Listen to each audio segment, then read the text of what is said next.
Wabarakatuh. Bismillah, alhamdulillah, wa syukurillah, wa ni'matillah, wa la khawla wa la quwata illa billah, amma ba'd. Saudara-saudaraku semuanya, subscriber, lover dimanapun berada, alhamdulillahirabbil alamin. Di siang hari yang berbahagia ini kita semuanya bisa bersilaturahmi, bertatap muka. Semoga kita bisa doa, saling mendoakan dan menjadi saudara seduluran selawas-selawas saking welase Gusti Allah. Amin ya rabbal alamin. Saudaraku semuanya, monggo. Saudaraku semuanya, saya akan memperkenalkan diri saya sendiri dan juga tempat tinggal saya, yaitu Padepokan Nurjati. Nanti kita muter-muter di sana, jalan-jalan di sana, nggih. Monggo.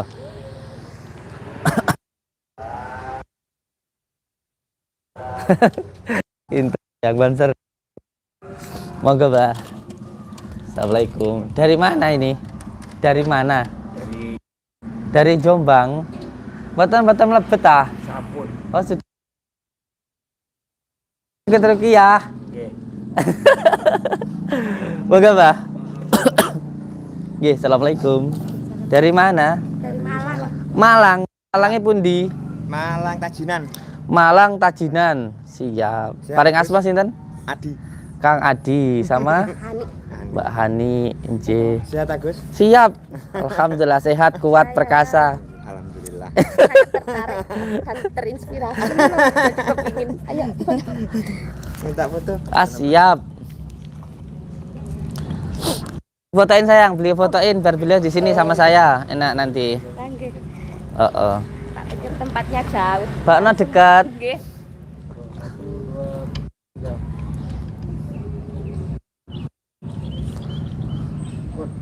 Ah, siap, nggih. Sami-sami. Monggo mlebet teng dalam, masuk ke dalam.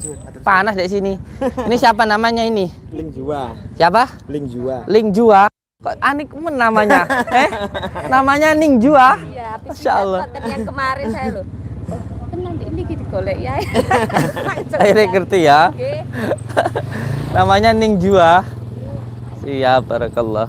Nggih, matur suwun. Pun. Nggih, sami-sami sehat selalu. Warahmatullahi wabarakatuh. Saking pundi, Pak? Indramayu.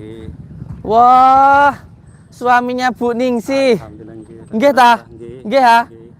Iya, Bu Ningsih ini pasien yang ada di sini sudah berapa lama nggih? Hampir 1 tahun. 1 tahun sekalian nyantri beliau di sini ya. Terus dari dulu di rumah itu sakit-sakitan terus. Alhamdulillah setelah bertemu sama Abah. Bukan karena saya tuh, saya mah nggak bisa apa-apa. Babiahnya. Nggih, karena Allah. Kita ini cuma lantaran tok. Cuman menjadi lantaran aja nggih. Monggo masuk ke dalam. Dari Indramayu ini ya. Dulu istrinya sakit-sakitan. Nggih doa namung dongane mawon.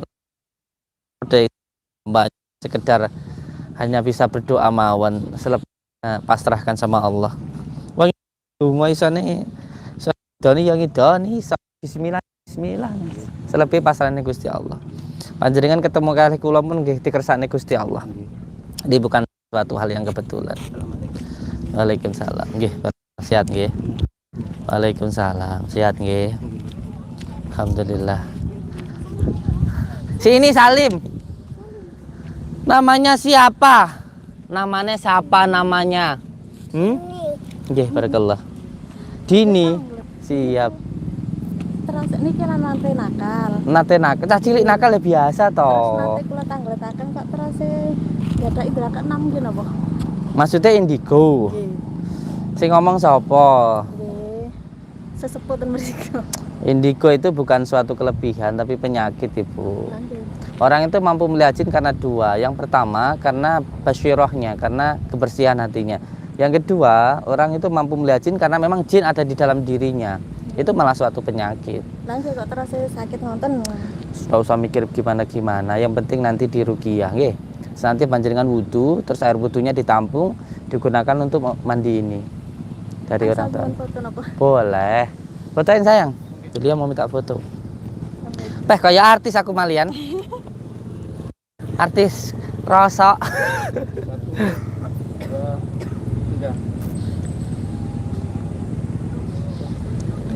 Matur suwun. Nggih, sami-sami barakallah. Sehat selalu nggih. Nggih. Assalamualaikum warahmatullahi wabarakatuh. Saudara-saudaraku semuanya, subscriber, lover, kamu malah ngedoh-ngedoh. Sini. Subscriber, lover dimanapun berada. Ini kita sedang berada di Padepokan. Dan untuk tempat parkir ini memang panas ya. Besok kita bangunkan insya Allah ininya loh. Kayak apa penutupnya itu? Oh lah, pokoknya yang hitam-hitam itu nutup biar mobil nggak terlalu panas. Banyak juga nih saudara-saudara kita yang datang ke Padepokan itu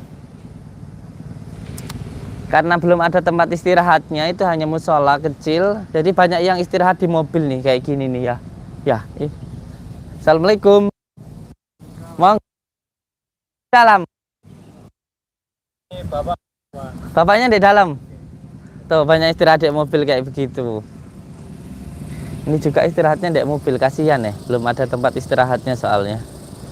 Kang, mau nggak masuk ke dalamnya apa tah? Di sini perayo mateng sampean. Sauna gratis oh ya. Mau nggak masuk ke dalam? Nggih, matur suwun, donga dinonga nggih. Saking pundi niki, dari mana? Dari Malang. Namanya Kang siapa? Saya. Heeh. Ainul Yakin. Ainul Yakin. Ainul Yakin, hakul yakin. Mantap. Enggak masuk ke dalam. Ya. Kalau wah. Siap. Jam 12 tadi. Jam 12. Iya. Enggak. Ya kan santai-santai lagi. Ini tempat parkirnya masih apa namanya? Sini sayang, ngadep sini sayang, kameramen, kamu di sana, bukannya ngadep sana. Jadi karena ini tempat parkirnya itu belum ada penutupnya, jadi masih panas. Nanti ini Pak Lurah dibuatkan apa namanya, kayak penutup hitam-hitam itu loh. Penutup hitam-hitam itu. Dan karena kita ini memang masih dalam taraf pembangunan, jadi untuk istirahat pasien pun juga belum ada. Makanya insya Allah kita nanti akan membangun ini di sebelah sini, ini untuk istirahat pasien. Yang sekarang ini ada hanya musola saja. Nah, musolanya ini sebenarnya untuk sholat, tetapi karena belum ada tempat istirahat untuk tamu-tamu kita yang datang, jadi musolanya juga digunakan untuk istirahat, tidur, dan lain sebagainya. Mohon doanya, semoga kita bisa cepat membangun tempat untuk istirahat saudara-saudara kita yang datang. Nggih.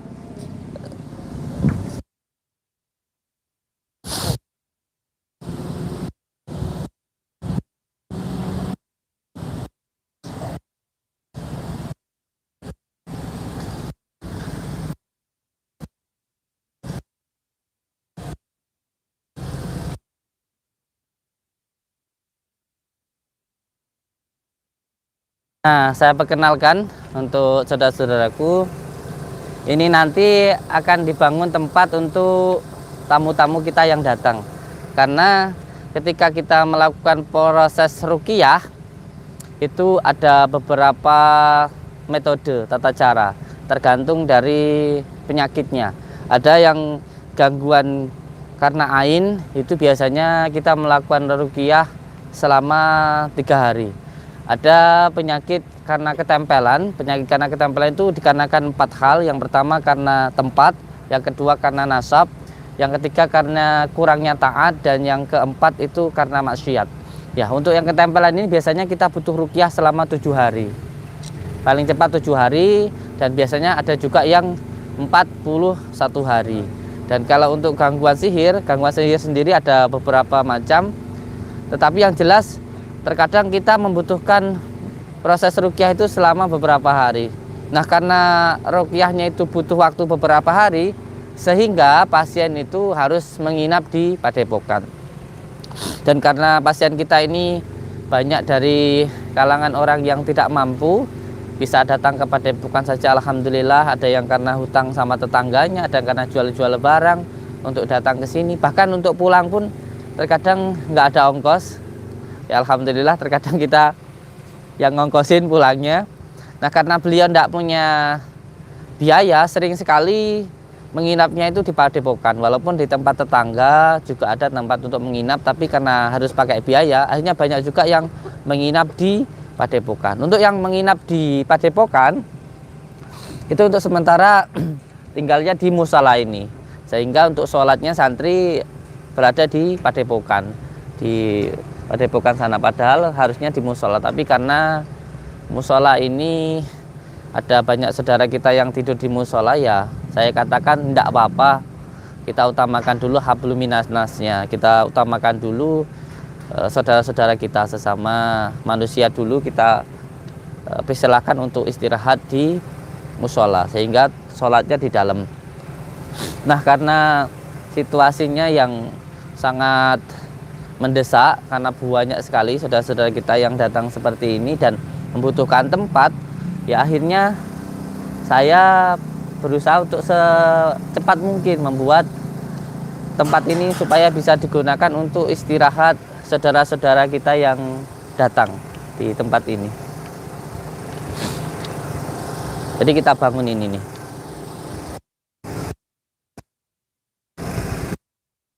Nah, itu adalah bangunan induk. Ini adalah lantai induk Padepokan Nurjat Sejati. Untuk lantai dasar itu untuk ruqyah. Sedangkan lantai 2 ini sedang dibangun, ini khusus untuk mengaji. Ngaji kitab-kitab kecil seperti Alala, Salam Taufik, iya, dan lain sebagainya di lantai 2. Sedangkan lantai 3 yang sedang dibangun ini khusus untuk meditasi. Jadi atasnya meditasi, keduanya untuk ngaji, dan yang lantai dasar untuk ruqyah. Ini sesuai dengan yang menjadi keinginan saya. Dan insya Allah sayang, di belakang sana itu lahannya sudah kita bebaskan, alhamdulillah. Saya kemarin menjual truk saya untuk membebaskan lahan yang ada di belakang. Ini nanti khusus untuk menampung saudara-saudara kita yang mengalami gangguan jiwa. Karena saya sendiri backgroundnya santri yang mengurusi orang yang mengalami gangguan jiwa. Jadi sebenarnya saya itu lebih khusus menangani orang yang mengalami gangguan jiwa atau ODGJ. Karena saya selama di pondok itu, pekerjaan saya itu mandeni, ngopeni, ngasih makan orang-orang yang mengalami gangguan kejiwaan. Itu sebenarnya adalah kerjaan saya selama di pondok. Nah, sekarang insya Allah kita akan membangun khusus di belakang itu untuk menerima saudara-saudara kita yang mengalami gangguan kejiwaan, gratis untuk yang mengalami gangguan kejiwaan. Tapi ini lahannya sedang kita bangun, nggih. Mohon doanya untuk semua saudara-saudaraku supaya pembangunan untuk menerima santri-santri ataupun saudara-saudara kita yang mengalami gangguan kejiwaan bisa segera terwujud dan terrealisasi. Alhamdulillah.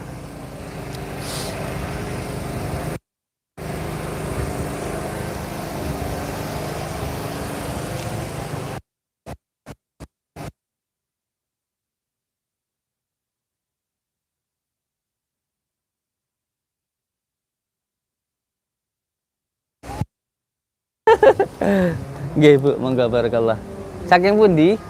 Samben Jombang. Dari Kesamben. Samben Jombang. Jombang. Nggih, Iya. Monggo ikut ruqyah sana.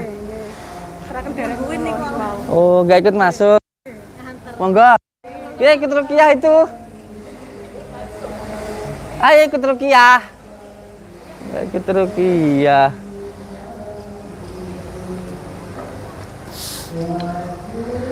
Nah, ini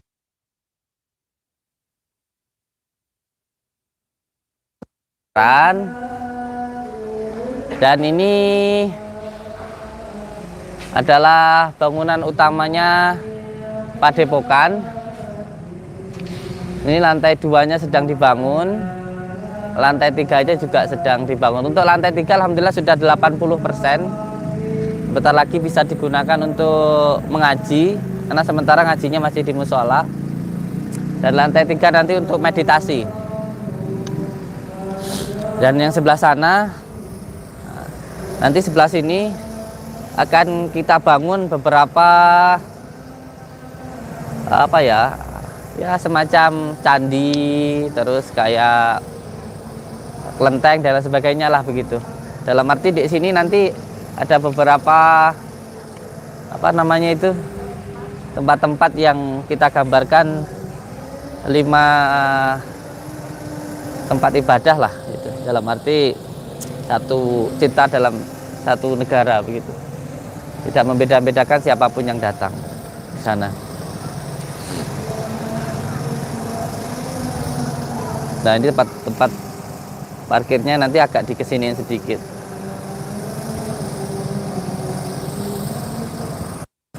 Langsung saja ikut saya ke dalam untuk ruqyah. Barakallah, pintar.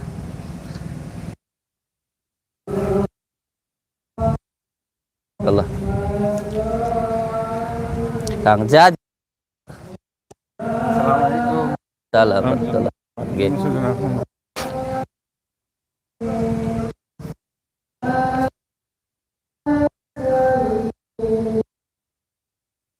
Yang sedang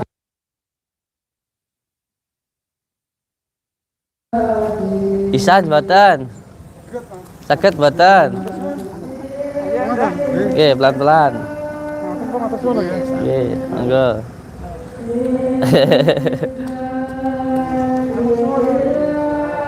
Baik, Lem. Oh, siap. Oke.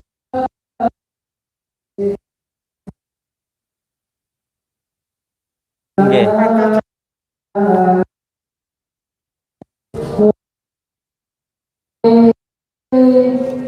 Bapaknya sudah lewat dulu.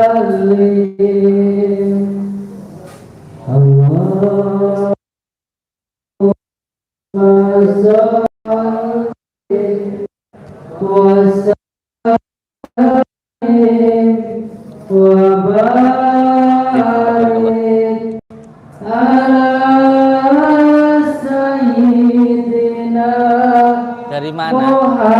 Bekasi. Dari Bekasi. Aduh heran. Masa Allah. Sampai sini jam berapa? Jam 4 pagi. Jam 4 pagi. Namanya Pak siapa? Namanya Sinten. Oh, Ngati. Aslinya mana? Purworejo. Purworejo. Mana Bekasi. Siap. Monggo. Boga. Istirahat dulu. Santri gaib.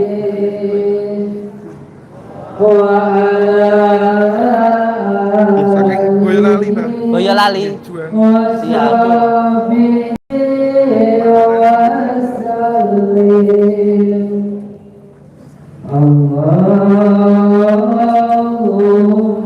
Boleh dulu, Gus. Boleh.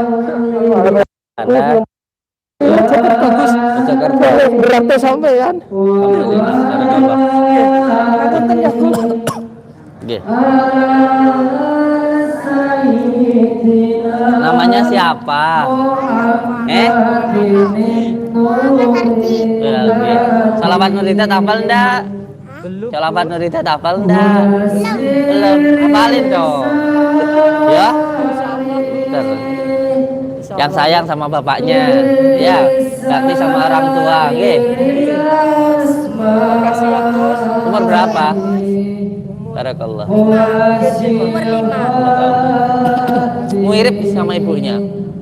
Ya bapaknya. Ibunya ya. Oh iya. Pandawa mana? Kang Pandawa kemana beliau? Mungkin sedang muter-muter paling ke Pandawa ini.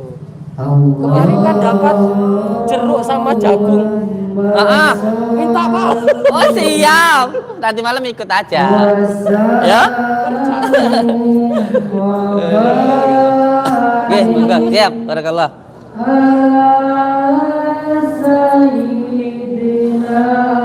Nah, ini gangguan ini. Ini kalau gangguan ini. Aduh. Coba hijau. Sana, di sana. Oke, monggo,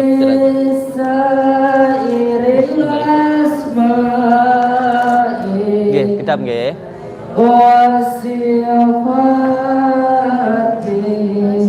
Nggih, Ibu. Dari mana? Wonosobo. Barakallah. Wonosobo. Jawa Tengah ya. Ngapak apa ora? Ngapak apa ora? Enggak ngapak. Oh, mbok ya ngapak. Nggih, sehat nggih. Nggih, Assalamualaikum. Dari mana? Jogja. Barakallah. Malu katanya. Malu. Ain ini. Sehat. Dari mana ini? Sudah sehat apa belum? Masih ada benturan? Rasanya gimana? Panas. Kemarin pas ini nikahan itu kan ada. Ini nikahan? Nggak ngundang saya. Terus ada ulat itu di pohon pisang. Terus di kepala itu rasanya cepat-cepat gini. Rambut itu berdiri. Paginya mata saya itu gelap terus langsung itu jatuh. Hitungan detik itu terus lilir kaki. Beliau dulu. Lihat saya. Tuh. Nggih. Jadi di rumah sering ada beberapa kejadian seperti itu, nggih. Kalau sering itu meletus itu tiap hari. Paling 1 minggu itu paling enggak 2 hari. Heeh. Jadi ketika disiram pakai garam ada yang meledak begitu dari rumahnya. Pertama disiram itu keluar, ada memperlihatkan wujudnya gitu, Bapak. Keluar wujudnya? Iya. Itu bukan halusinasi. Enggak, waktu saya masak itu kayak orang mabuk itu tapi tinggi besar. Di belakang saya itu lari ke sana, lari ke tapi senteyongan. Itu kelihatan makhluknya itu dari mana, Bu? Ya, kelihatan mata Putri juga, anak saya juga lihat itu bayangan putih. Anak saya itu malam Sama semuanya. habis Isya ya. Habis Isya itu Saya masih di sini. saya masih di sini tuh. Terus itu di ruang depan ya. Kamar depan. Ruang depan. Ruang tamu itu ada penampakan putih tapi cepet hilang ya. Keluar. Terus ada di kamar anak saya itu keluar tinggi besar hitam. Itu nyata itu. Iya, tapi kalau semacam ini kalau diceritakan ke orang nanti orang juga nggak akan percaya dan ketika ada ledakan atau sesuatu yang muncul seperti itu kalau sampai orang lain tahu pun dikatakan itu trik dan lain sebagainya. Tetapi bagi yang mengalaminya tentu ya itu sesuatu hal yang memang nyata gitu. Yang jelas panjenengan jangan takut kepada makhluk gaib, tapi mendekat kepada yang maha gaib yaitu Allah Subhanahu wa taala. Wis penting doa dinungo nggih. Oke, ketemu rukyah dulu nggih.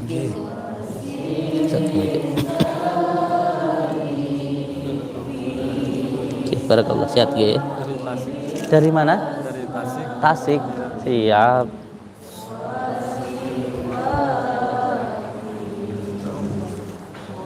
Assalamualaikum.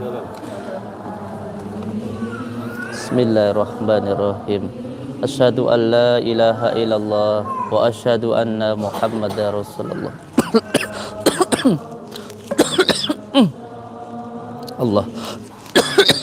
Allah.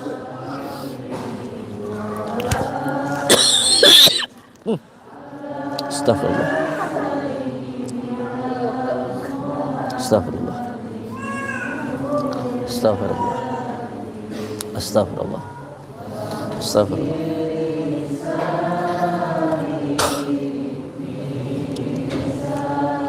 A'udzu billahi minasyaitonir rajim. Bismillahirrahmanirrahim. Ya Allah.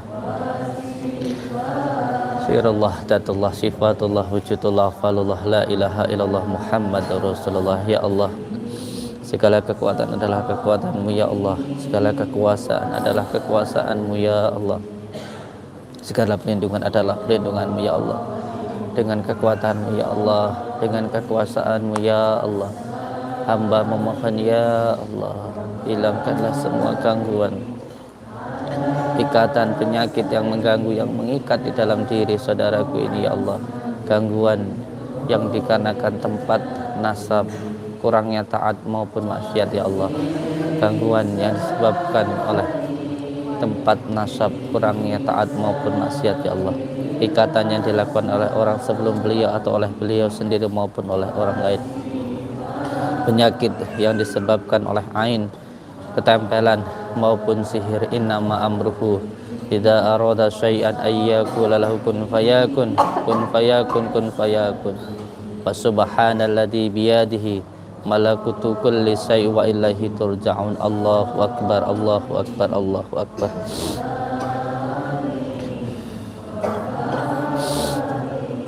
La haula wala quwwata. Ambilkan madu, ditaruh di gelas, terus madunya nanti diminumkan beliau nggih. Ambilkan madu, taruh di gelas.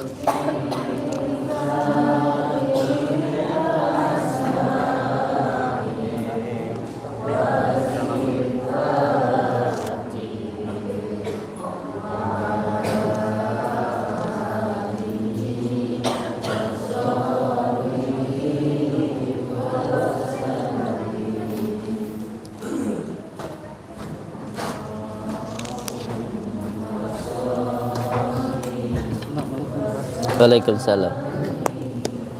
Barakallah. Ala sayyidina Muhammadin nuri dzati Siri. Dari mana ini? Namanya siapa? Mahendra. Siap.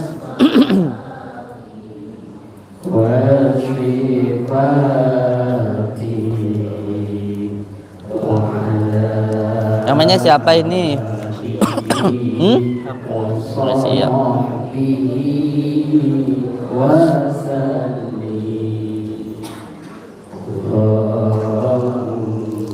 Namanya siapa? Dari mana? Madura. Madura. Barakallah. Kalau ini namanya Kang Sofyan. Barakallah. Dari mana? Lampung. Siap. Lampungnya mana? Lampung Selatan. Lampung Selatan. Siap.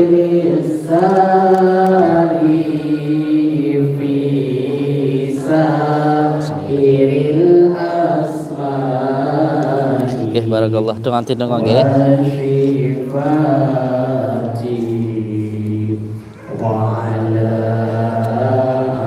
Oke, itu dulu nggak apa-apa ya, nggak apa-apa.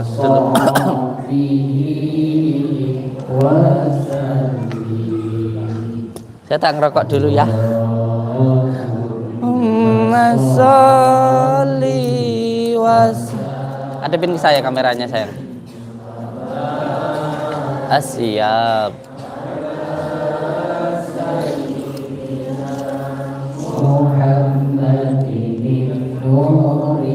Dati wasiri sari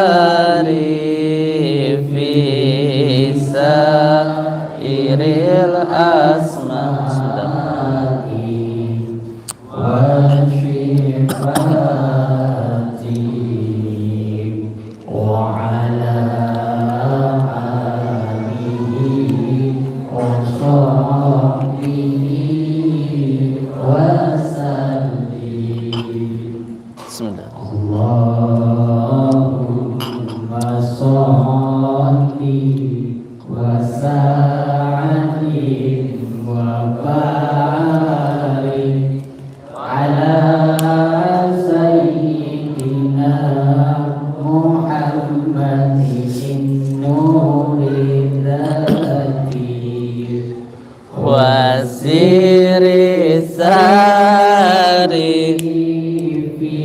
bisairil asma'i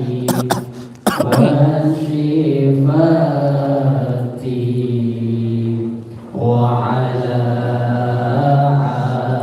آله وصحبه وسلم. Ini habis, Pak. Assalamualaikum warahmatullahi wabarakatuh. Saya salam kembali untuk subscriber lover ya.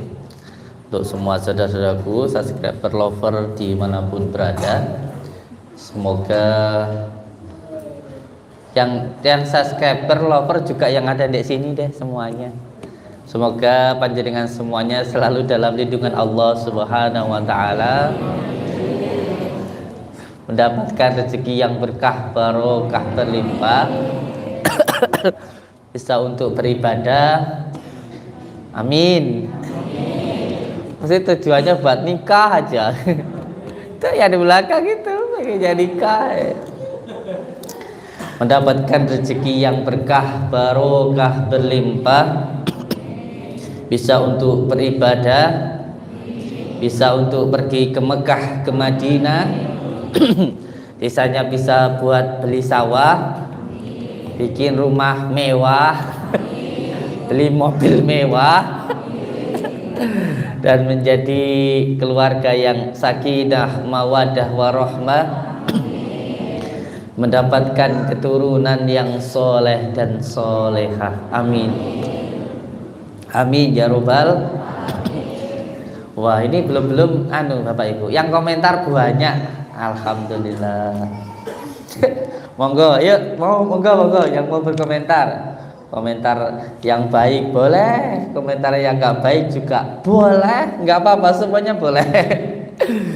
Karena di dunia ini yang namanya suka atau yang namanya tidak suka itu pasti ada. Sebaik-baiknya kita pasti ada yang tidak suka, dan sejelek-jeleknya kita pasti tetap ada yang suka. Contoh siapa? Walaupun kita jelek, hitam, metekil, tetap suka siapa? Adalah Ibu Ki. Tenan. Saya itu bawa modal gimana pun, walaupun saya itu kurus, hitam, tapi kata ibu saya itu anak yang paling ganteng. Sebabnya anak yang laki-laki ya cuman saya. Nggak ada yang lainnya, cuman saya. Maka saya katakan, cinta yang paling sempurna itu hanya ada di dalam diri orang tua. Selain dari cintanya orang tua, di dunia ini tidak ada cinta yang sempurna. Cinta yang sempurna hanya ada di dalam diri orang tua.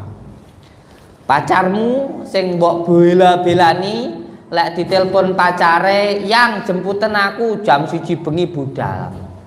Yang aku tembahno baju, mbok ora ndek duit ya utang-utang. Dikongkon ibuke tuku terasi ngene, "Le tuku terasi." "Sik to, Bu." Repot ki lho, dolanan game. Orang yang sampean bela-belain, yang sampean usahain, yang sampean lakukan apapun yang sampean bisa, itu loh cintanya nggak akan sebesar cinta orang tua. Karena pasti cinta kalau selain dari cintanya orang tua, ada sesuatu hal yang membuat orang itu cinta. Dalam arti ada cinta yang bersyarat. Mungkin karena sampean itu cantik, kayak ayu rame sapa to kae? Ya Allah. Tenanan wedok. Wedok ya makane ayu ya. Lanang lak ya ganteng peh wis ani bojoku aku. Iki mbae ya ayu tenan. Pasti ada sesuatu hal yang membuat orang itu mencintai kita. Pasti itu kalau bukan orang tua kita. Mungkin karena kita itu ganteng, kayak saya ini ganteng. Makanya orang itu suka terhadap diri kita. Atau mungkin karena kita itu kaya, mungkin kayak monyet. Atau mungkin juga karena kita ini kerja keras, karena kita ini santun, karena kita itu baik, karena kita itu gagah dan lain sebagainya. Pasti ada syarat-syaratnya. Itu kalau cinta selain dari cintanya orang tua. Tapi kalau cintanya orang tua itu tanpa syarat. Mbok sampai nelek medeki lireng nentutan sepanggah paling ayu, paling ganteng. Itulah cintanya orang tua, itu adalah cinta yang sempurna. Makanya sampean sebelum sampean itu menyatakan cinta kepada pacarmu, kepada kekasihmu, oh sayangnya anakku ini, masya Allah, nyatakan dulu cintamu kepada orang tuamu. Hidupmu bagaimana ke depan tergantung bagaimana cintamu terhadap orang tuamu. Nggak akan berpengaruh cintamu ke pacarmu, cintamu ke kasihmu, itu nggak akan berpengaruh di dalam hidupmu. Tapi cintamu kepada orang tuamu, ini nantilah yang akan menentukan hidupmu. Kalau kamu benar-benar cinta kepada orang tua, maka nanti Allah benar-benar akan cinta kepadamu. Kalau kamu benar-benar sayang ke orang tuamu, maka Allah akan benar-benar sayang kepadamu. Kalau kamu pengen hidupnya bahagia, maka bahagiakanlah orang tua. Ojo bahagia nih pacarmu sik to sayang. Keri kuwi. Saiki sing penting ngaji sing tenanan. Sampean mondok sing tenan. Ngajinya benar-benar dilakukan walaupun kecil, seperti alalla tanalul ilma illa bisitatin saumbi ka'an majmu'iha bibayani ilingonda hasil ilmu, ya kayak gitulah. Itu sedikit tapi nanti pada akhirnya akan berdampak besar di dalam kehidupan diri panjenengan. Apalagi terus wah konser nih aku asik jadi artis tenanan nih aku. Mergo aku diserang artis, saya aku jadi artis ini. Siap. Saya diserang sama artis, terus sekarang saya jadi artis ini ya. Siap. Saya yo heran loh kadang-kadang Bapak Ibu. Aku wong kampung, tukang rosok, kerjaanku golek rosok, iso sampai disebut jenengku sampai artis loh. Luar biasa. Luar biasa enggak? Luar biasa. Tenan, sampai saya disebut sama Deddy Kombuser. Wah, Masya Allah, demi Allah saya itu, demi Allah. Sama sekali nggak sedih, saya itu sama sekali tidak sakit hati, atau saya itu merasa nggak enak, nggak, saya itu malah seneng ya. Saya itu malah seneng.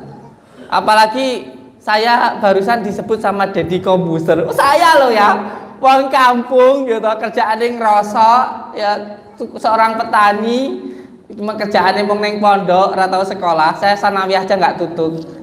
Kampung nek Blitar, iso disebut karo Deddy Kombuser loh. Luar biasa, mantap. Alhamdulillah barakallah, tak nikmati aja. Ini alhamdulillah, suatu nikmat Allah yang luar biasa.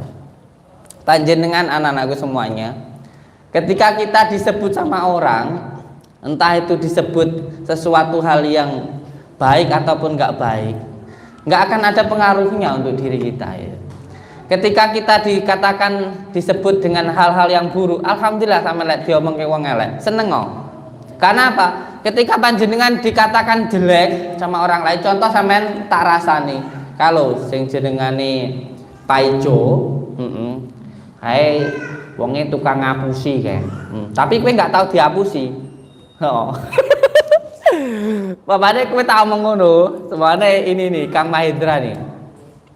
Aku ngomong karo Kang Surtam, Kang akeh lho si Mahindra kae tukang ngapusi.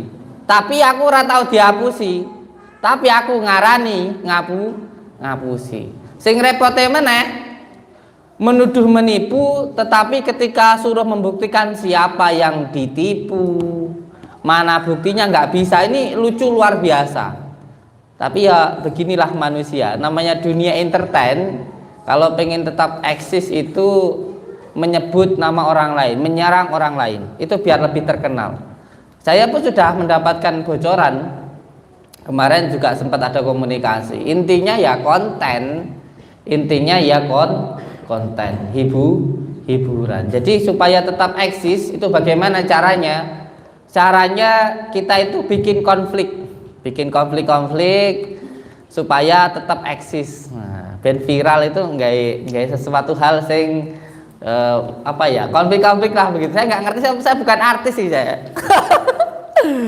Nah, kalau panjenengan disebutkan seseorang, dijelek-jelekin seseorang atau diomongin lah buasne elek apa ora ya wis ya ancen ngono ya wis. Kalau saya ya memang saya merasa diri saya jelek. Saya itu hanya kelihatan baik di mata orang itu hanya karena Allah itu menutupi aib-aib saya. Itu prinsip saya. Saya itu kelihatan baik hanya karena Allah menutupi aib-aib saya. Kalau Allah membuka aib saya, nggak ada satu orang pun yang mau mendekat kepada saya. Saya kelihatan baik ini hanya karena Allah itu menutupi keburukan saya. Makanya saya sudah terlalu buruk, saya nggak mau ngomongin keburukan orang. Aku elek kayak telek ngomong kayak enggak. Itu prinsip saya. Dan yang kedua, ketika panjenengan dikatakan dibully, difitnah, dicaci sama orang, itu barokah untuk hidup panjenengan. Itu barokah hidup panjenengan. Karena apa? Ketika panjenengan dikatakan buruk sama orang, nanti keburukan panjenengan akan diberikan kepada orang itu dan kebaikan orang itu akan diberikan kepada panjenengan. Terus yang bikin susah apanya? Sekarang panjenengan kalau semua keburukan panjenengan itu akan diberikan kepada yang mengatakan, terus kebaikannya akan dikasihkan ke panjenengan, terus yang membuat panjenengan susah itu apa? Ini firman-Nya Allah sendiri bahwa siapapun yang membicarakan keburukan orang lain, ya ancen wonge buruk kaya aku ini gak elekan. Kok diomong ke eleke, kok diomongin buruknya, nanti keburukan saya akan diambil alih oleh orang itu dan kebaikan orang itu akan diberikan kepada kita. Terus susah ini ngendi? Nggak ada yang harus membuat kita susah. Harusnya kita senang. Harusnya kita senang. Jadi ketika panjenengan semuanya mendapatkan ujian dari Allah, ujian itu ada dua hal. Ada kesedihan dan juga ada kesenangan. Wes diterima. Wong urip iki mung tinggal nglakoni alur cerita yang sudah diberikan oleh Allah. Kita hidup ini tinggal menjalani alur cerita yang diberikan oleh Allah. Cara basa Jawane trima ing pandum ngono ae. Wes to. Selama panjenengan hidup, selama itu juga panjenengan akan selalu dibicarakan sama orang. Sampean ya, nanti nggak kerja katanya males kerja. Giliran sampean kerja terus katanya nggak serawung sama tetangga. Sampean nggak punya katanya malas kerja. Nanti sampean kerja katanya punya pesugi. Wes ngono repot. Hidup itu repot kalau ngurusin orang. Yang penting lakukan yang terbaik yang bisa untuk kita lakukan. Mau dikatakan panjenengan itu orang yang sok baik, pakai jilbab nanti dikira sok alim, panjenengan nanti ketika sholat kok dikatakan sok alim, sampean pakai sarung dikatakan sok alim dan lain sebagainya, nggak usah diperdulikan. Karena setiap orang yang berbuat baik pasti akan ada ujiannya. Niki, setiap orang yang berbuat baik pasti akan ada ujiannya. Makanya ketika berbuat baik tidak cukup hanya berbuat baik, tetapi juga harus disertai dengan keikhlasan dan juga harus disertai dengan kesabaran. Sampean baik sama orang tua ya baik-baik saja. Ini ada orang yang menghadap ke saya. Ada yang menghadap ke saya lalu bilang, "Kang Udin, nggih. Saya itu sudah baik loh sama mertua saya itu. Saya itu sudah tiap bulan ngasih gaji, ngasih uang, tetapi kok saya itu tetap dibanding-bandingkan dengan menantu yang lain ya. Terus saya itu harus gimana?" Saya jawab, "Kamu harus tetap baik sama mertuamu. Karena memang tanggung jawab kamu sebagai menantu itu baik ke mertuamu. Masalah mertuamu itu baik atau tidak, itu urusannya dia dengan Allah. Kalau baik ya baik aja, karena itu adalah perintah Allah.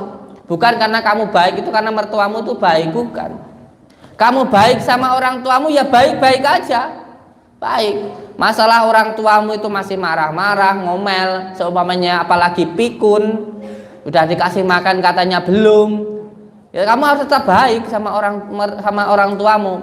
Walaupun orang tuamu tidak baik kepada kamu. Walaupun kayak gitu juga kamu pernah loh kayak gitu. Waktu kamu masih kecil makan ya kamu malah lari-lari, dikasih makan malah nangis dan lain sebagainya. Sekarang giliran kamu baik sama orang tuamu. Yang penting kamu baik sama orang tuamu karena kebaikan itu adalah perintah dari Allah. Kamu baik sama tetanggamu ya baik-baik aja. Sampai punya masakan kasih ke tetangga, punya panenan kasih ke tetangga. Yang penting baik aja. Nanti kalau tetanggamu baik enggak sama kamu, ya itu urusan tetanggamu. Yang penting kamu baik sama tetangga. Jangan sampai panjenengan punya panenan ngasih ke tetangga. Nanti ketika tetangga panen enggak ngasih panjenengan marah. Berarti baiknya itu hanya karena manusia, bukan karena Allah. Sampean baik sama istri ya baik-baik aja. Yang penting sampean baik sama istri. Yang jelas ketika berbuat baik harus disertai dengan keikhlasan dan kesabaran. Nah ini pentingnya memahami sebuah keilmuan. Sampean dapat kiriman dari orang tua, anak-anakku. Dapat kiriman dari orang tua, sampean mau ngasih ke temennya ya ngasih aja. Karena Allah. Nanti kalau temennya dapat kiriman dari orang tua nggak ngasih ke jenengan ya jangan sakit hati. Karena sampean ngasih itu karena perintah Allah. Ngoten nggih.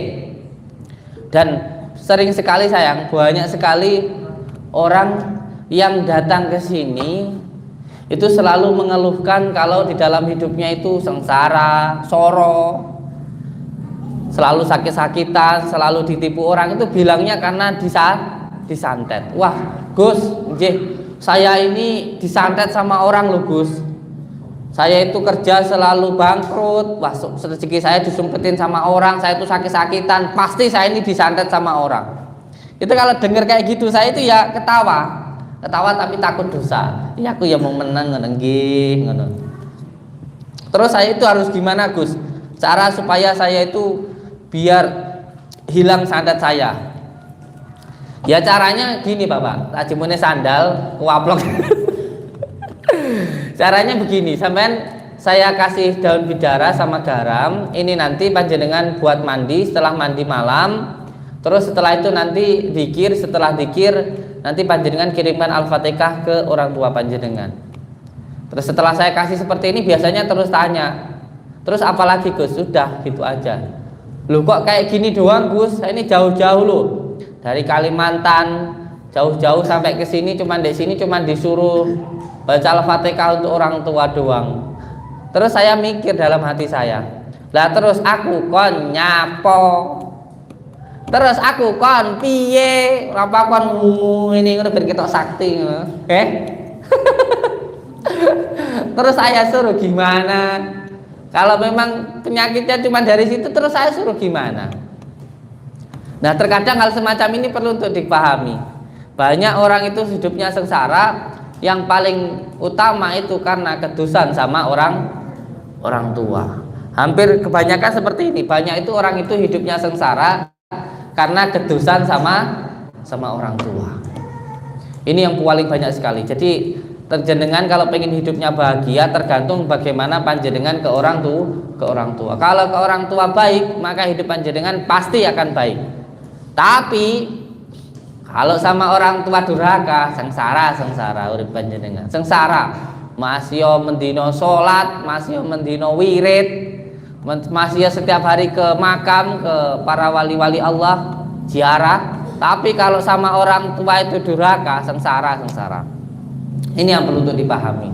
Karena penyakit itu ada 3. Penyakit non medis itu ada 3. Yang pertama dikarenakan ain. Jadi saya dunungkan sedikit supaya tidak salah paham. Nanti orang kalau datang ke alternatif, datang ke al-hikmah, ke peruqyah pasti dikatakan kena sihir. Enggak sayang.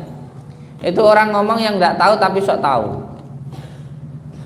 Penyakit non medis itu ada 3. Yang pertama ain atau pujian yang tidak menyertakan asma Allah. Makanya saya itu paling nggak seneng kalau dipuji itu. Tenan. Saya itu paling nggak seneng dipuji. Karena pujian itu hanya milik Allah. Kalau di beberapa kitab itu ada itunya nggih, kajiannya nggih. Alhamdulillah utawi sekabehane puji iku lillahi kagungane Gusti Allah fil alamin kang mengerani wong alam kabeh wabihi. Lah kayak gitu. Itu kalau ngaji kitab kayak gitu.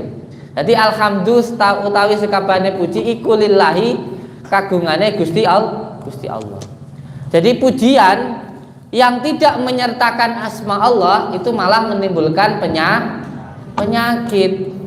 Makanya jadi orang itu jangan senang dipuji. Dibully enggak apa-apa enggak. Makanya ayo siapa yang mau bully siap. Siapa yang bully, siapa yang mau mencaci monggo. Jadi itu bulian cacian itu malah menjadi pupuk. Pupuk. Tanaman itu kalau mau subur harus dikasih kotoran supaya subur. Tinggal kita jadi tanamannya apa jadi kotorannya. Gitu aja. Dan setiap sesuatu hal yang menimpa diri kita itu adalah yang terbaik untuk diri kita. Bisa jadi itu untuk menaikkan derajat kita. Wah, contohnya saya nggak mungkin disebut jadi komposer kalau nggak diserang sama konten. Kalau kita nggak pernah nyebutin nama orang, kok orang itu nyebut nama kita, berarti kita ada di atasnya. Gitu aja. Jadi penonton dari supporter tuh enak.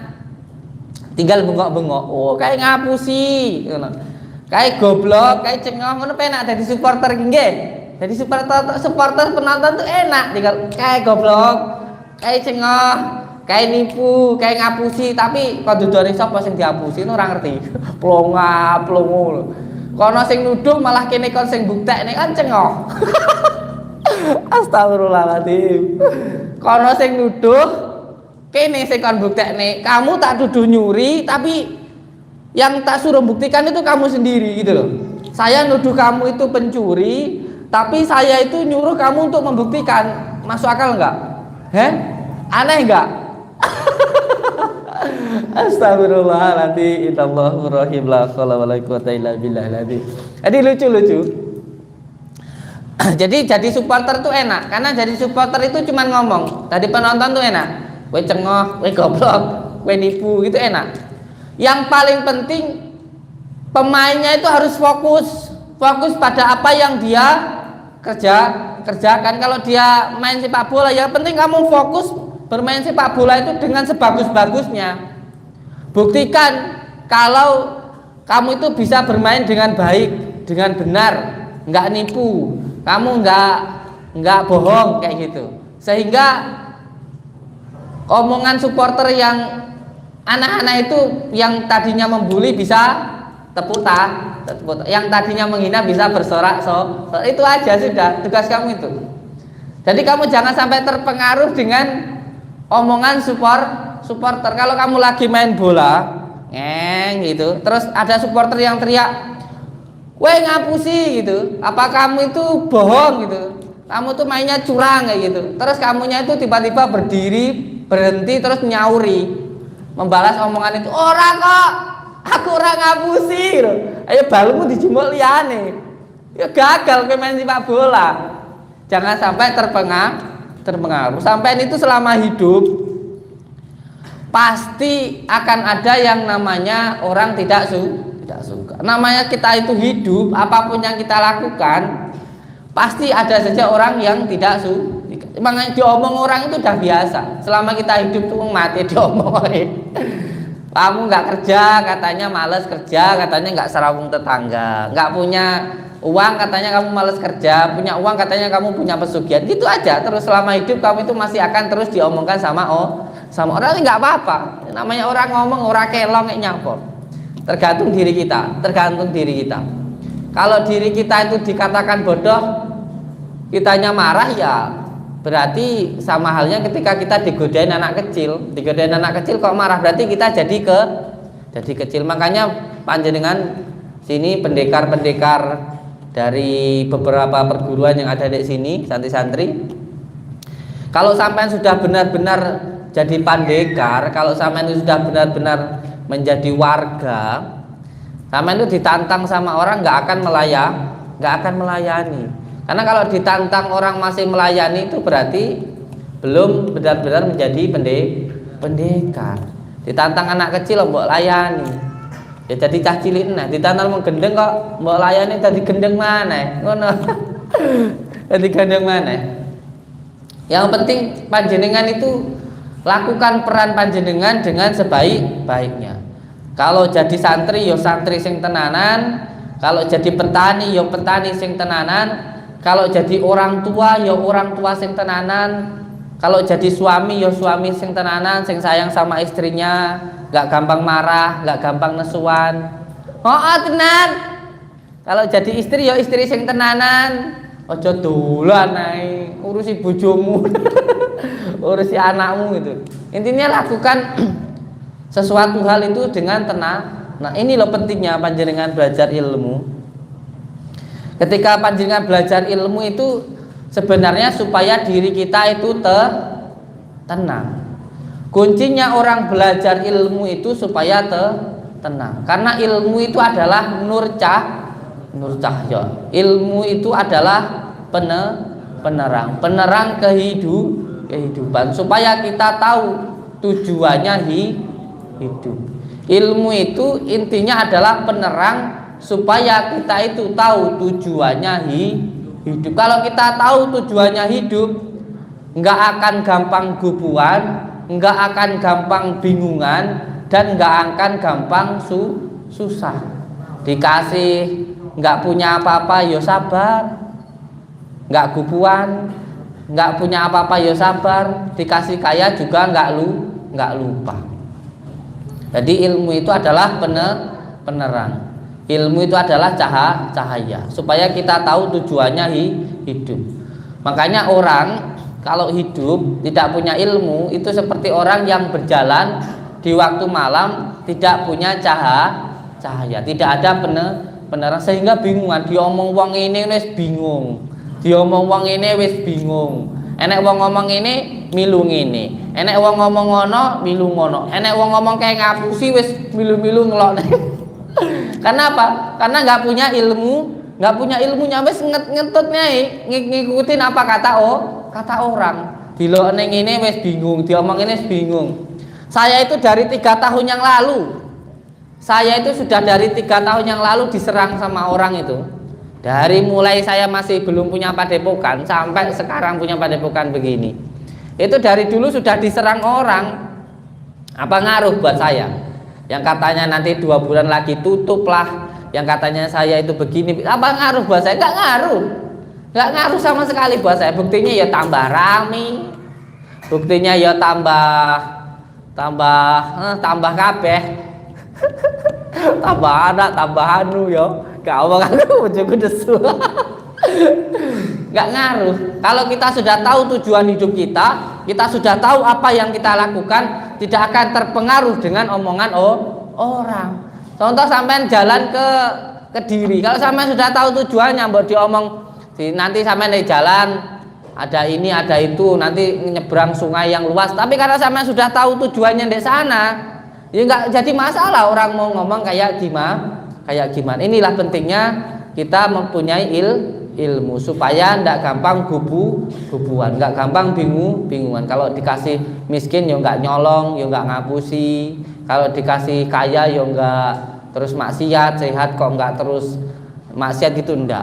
Jadi semuanya tetap berjalan di jalan Allah, insya Allah. Kalaupun melakukan kesalahan, namanya manusia ya, melakukan kesalahan itu tidak apa-apa, namanya orang hidup punya kesalahan. Yang penting nggak selalu salah.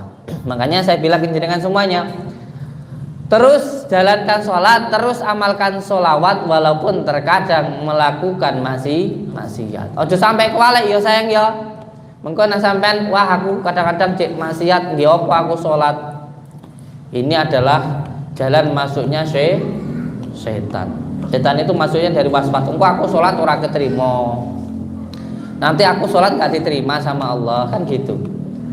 Jangan sampai seperti itu masuk ke dalam pikiran. Terus jalankan sholat, terus amalkan sholawat walaupun diri kita masih melakukan maksiat. Terus jalankan sholat, terus amalkan sholawat sampai kita bosan untuk melakukan maksiat. Jangan kebalik ya. Nggih, ngoten nggih, paham nggih? Ya wis, sekarang kita ruqyah nggih. Kita lakukan ruqyah. Ruqyah ini artinya adalah tiup.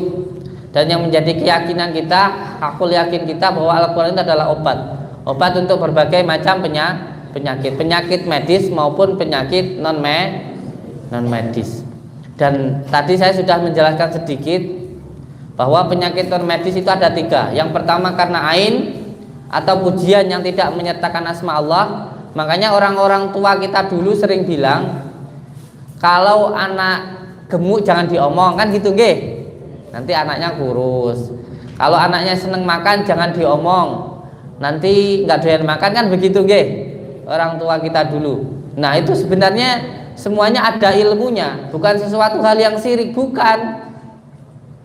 Karena baginda Rasulullah sendiri sudah matur bahwa nanti di akhir zaman penyakit yang paling banyak menimpa umatku adalah ain. Sekarang terbukti, orang mau tidur selfie, bangun tidur selfie, mau mandi selfie, habis mandi selfie gitu. Terus nanti habis selfie dipajang di Facebook, terus ditonton orang se-Indonesia. Terus orang se-Indonesia itu muji. Nah, pujian yang tidak menyertakan asma Allah ini bisa menyebabkan penyakit. Makanya banyak sekarang itu penyakit yang aneh-aneh. Sedangkan obat dari ain itu adalah mengambil dari sumber ainnya, yaitu air wudhu. Orang yang memuji tadi, sumber airnya tadi ditampung lalu dibuat mandi orang yang terkena ain. Lah terus sekarang kalau yang memuji itu orang se-Indonesia gimana? Keburu aid dulu ya. Yang kedua penyakit non medis karena ketempelan, yaitu yang pertama muncul al-ghotob, yaitu mudah marah. Tanda-tanda ini terkadang kita ngomong orang ini mengalami gangguan jin, itu dikira kita melihat jin kayak gitu. Padahal ketika kita mengatakan bahwa orang itu mengalami gangguan jin, itu ada tanda-tandanya. Di dalam Al-Quran disebut dengan penyakit ta'if atau ta'ifun, penyakit psikis yang diakibatkan oleh gangguan jin. Yang pertama muncul al-ghotob, yaitu mudah marah. Orang yang mudah marah itu menandakan ada gangguan jin di dalam dirinya. Karena jin, setan itu sifat utamanya adalah temperamental, yaitu nesuan. Makanya bapak bojone sampean nesuan ora? Lek bojone sampean nesuan, ini berarti ngalami gangguan jin. Gorene tak ruqyahe. Engko lek tak ruqyah ora mari, kayak ono rupiah kok lak mari. Bojone sampean lek nesuan, ruqyan, engko lek diruqyah ora mari, enggak sembuh. Kalau diruqyah enggak sembuh, kasih rupiah, kok lak sembuh. Yang pertama, ketika seseorang mengalami gangguan jin, itu tanda-tanda awalnya muncul perasaan al-ghab, yaitu gampang marah. Jadi kita melihat seseorang melihat seseorang mengalami gangguan jin itu bukan hanya karena kita mampu melihat jin, bukan. Anak wong ngomong kowe kena gangguan jin, wah emang kowe iso ndelok setan kowe. Bukan, kita itu ada kitabnya, ada panduannya, ada belajarnya dulu, nggak asal ngomong. Jadi bukan asal ngomong gitu. Jadi ketika seseorang mengalami gangguan jin, penyakit itu ada non medisnya, itu ada tandanya. Yang pertama muncul perasaan al-ghotob, yaitu gampang marah. Yang kedua muncul perasaan alladzi waswisu fis sudurin nasi minal jinnati muncul perasaan was-was. Gampang bingung kayak ngono. Wis dikai duit pangga bingung, anaknya sehat, bojone sehat pangga bingung kayak gitu. Enggak tahu yang dibingungin itu apa. Cara bahasa Jawa niku wong kaken tingkah ngono lho, kayak ngono. Wong bingungan itu. Yang kedua muncul perasaan was. Yang ketiga gampang sedih. Jadi wis mbok duwe apa ya pangga sedih kayak gitu. Lah ini nanti kalau dibiarkan akhirnya jadi halusinasi. Terus nanti kalau dibiarkan terus akan meningkat menjadi gangguan kesehatan, gangguan dari non medis ke medis. Ini yang perlu untuk dipahami, dari penyakit non medis ke medis. Makanya seseorang itu akan sulit sekali untuk disihir, untuk disantet kalau orang itu nggak gampang orang yang nggak gampang marah, orang yang selalu alhamdulillah selalu bahagia, itu sangat sulit sekali untuk disihir. Karena nafsu itu ada 4. Ini ya, saya jelaskan sedikit. Nafsu itu ada 4. Yang pertama nafsu supiyah, yaitu nafsu keinginan. Sampai tidak apa-apa punya keinginan, tetapi jangan sampai dikuasai oleh keinginan. Sampai itu kalau bahagia nggak harus keinginannya panjenengan itu dikabulkan, enggak. Karena banyak orang yang tidak bahagia itu karena terlalu banyak keinginan. Contoh kita masih kecil, mainan kelereng aja udah bahagia kok. Nah, sekarang ketika kita sudah besar, kenapa bahagianya harus kalau sudah punya mobil, harus punya jabatan, harus punya rumah? Kenapa harus kayak gitu? Itu kan pikiran kamu sendiri yang harus mempunyai itu, yang membuat susahkan diri kamu sendiri. Wah, aku tuh bahagia lah, aku wis nikah karo Lala sama Mane. Ada yang kayak gitu ya? Ada toh? Loh, yang nyuruh kamu itu bahagia kalau sudah nikah sama Lala itu siapa? Kan kayak gitu. Aku bahagia lah, aku nikah karo santri goib semuanya. Soalnya kayak gitu.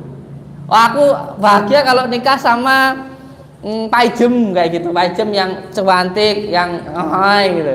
Loh, yang nyuruh kamu bahagia itu kalau sudah menikah sama dia itu siapa? Itu kan pikiran-pikiran kamu sendiri, ya.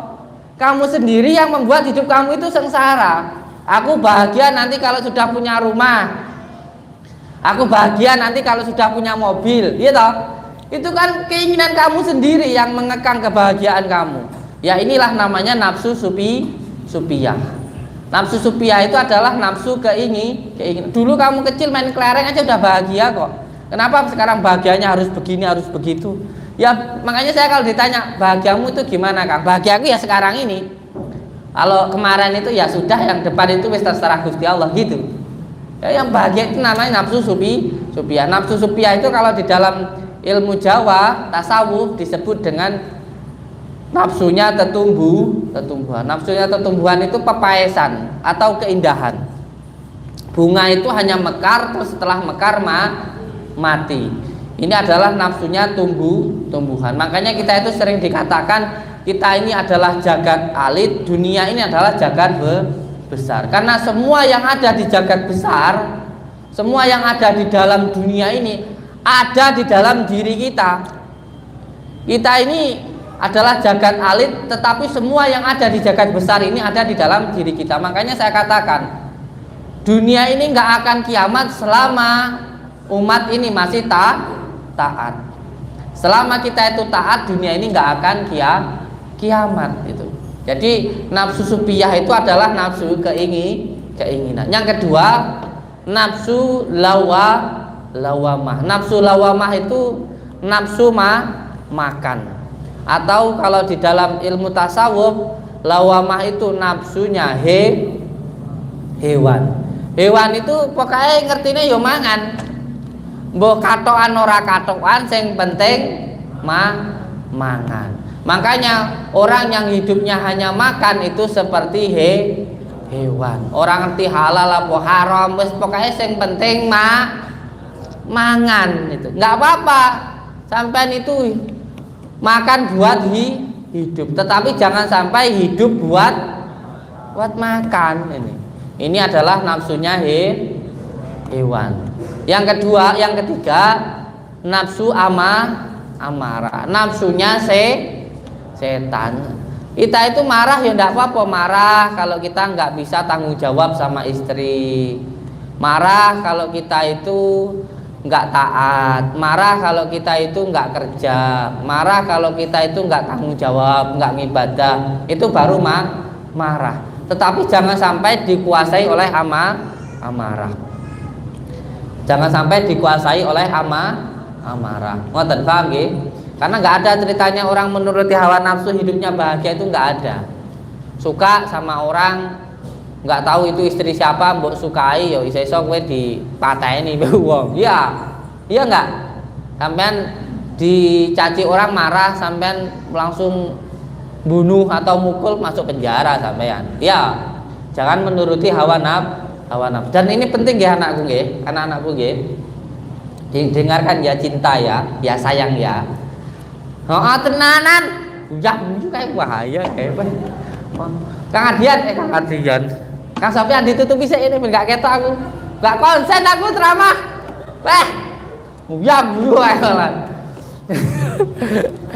lalu lah tutup orangnya, gue selalu dah, tak ceramah sih, orang buding sih, wis lerok, apa yang mesti ngono lo, aku wis ora, saiki tapi. ini penting ya anakku ya. Jiwit loh ini penting ya, ketika kita sampean, ketika panjenengan ketika sampean itu dicaci, dibully, dikatakan buruk sama orang, kalau sampean tidak marah, maka derajat panjenengan akan dinaikkan oleh Allah, dan cacian bulian itu akan kembali kepada yang mengatakan. Ini kuncinya orang sabar. Sabar itu abot, tapi luar biasa sekali untuk menaikkan derajatnya panjenengan. Allah akan menaikkan derajatnya panjenengan dengan cacian maupun hina. Contoh nggih, sampean saya kasih rokok, Kang rokok Kang, sampean kok nggak mau? Mboten Gus, ndak Kang. Ya kan kembali ke saya lagi ya. Tapi lah sampean terima, yo mbok tak kai teleknya Kang, telek. Mbok cekel ya kowe kena telek, iya ta? Iya, sampean dicaci, dibully, kok sampean niku santai, ndak sampean tuh nggak ngaruh kayak gitu. Ya beno. Itu nanti apa yang dikatakan orang itu akan kembali kepada yang mengatakan. Tapi lah sampean dilokne nesu. Terus sampean bales ngomong ngaleh kayak kaya telek ngono. Kowe pemane sampean dilokne goblok sama orang. Mamanya Kang Sofian tak lone. Kang Sofian, kowe iki goblok lho. Terus Kang Sofian ini nggak marah, sabar gitu. Nanti gobloknya itu balik ke saya sendiri, kepada yang mengatakan.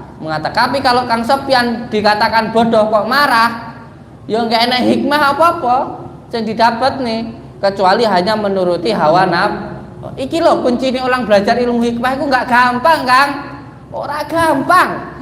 Teman belajar ilmu hikmah nanti pasti akan diuji, pasti akan dibully, pasti akan dicaci. Enggak gampang orang belajar ilmu hikmah itu. Semua orang yang belajar ilmu hikmah itu pasti akan mendapatkan ujian. Setiap orang yang berbuat baik pasti akan diuji. Biar kita tahu apakah ketika kita melakukan sesuatu hal yang baik itu karena Allah, hanya karena manusia. Ini nanti pasti diuji. Apalagi ketika belajar ilmu hikmah itu supaya diri kita itu bersabar. Dan ilmu hikmah itu ilmu rasa loh, ilmu rasul. Dan orang hanya akan bisa merasakan ketika sudah mengamalkan. Kalau orang belum mengamalkan, mbok sampai ceritani, sampai jelas nih seperti apapun nggak akan percaya.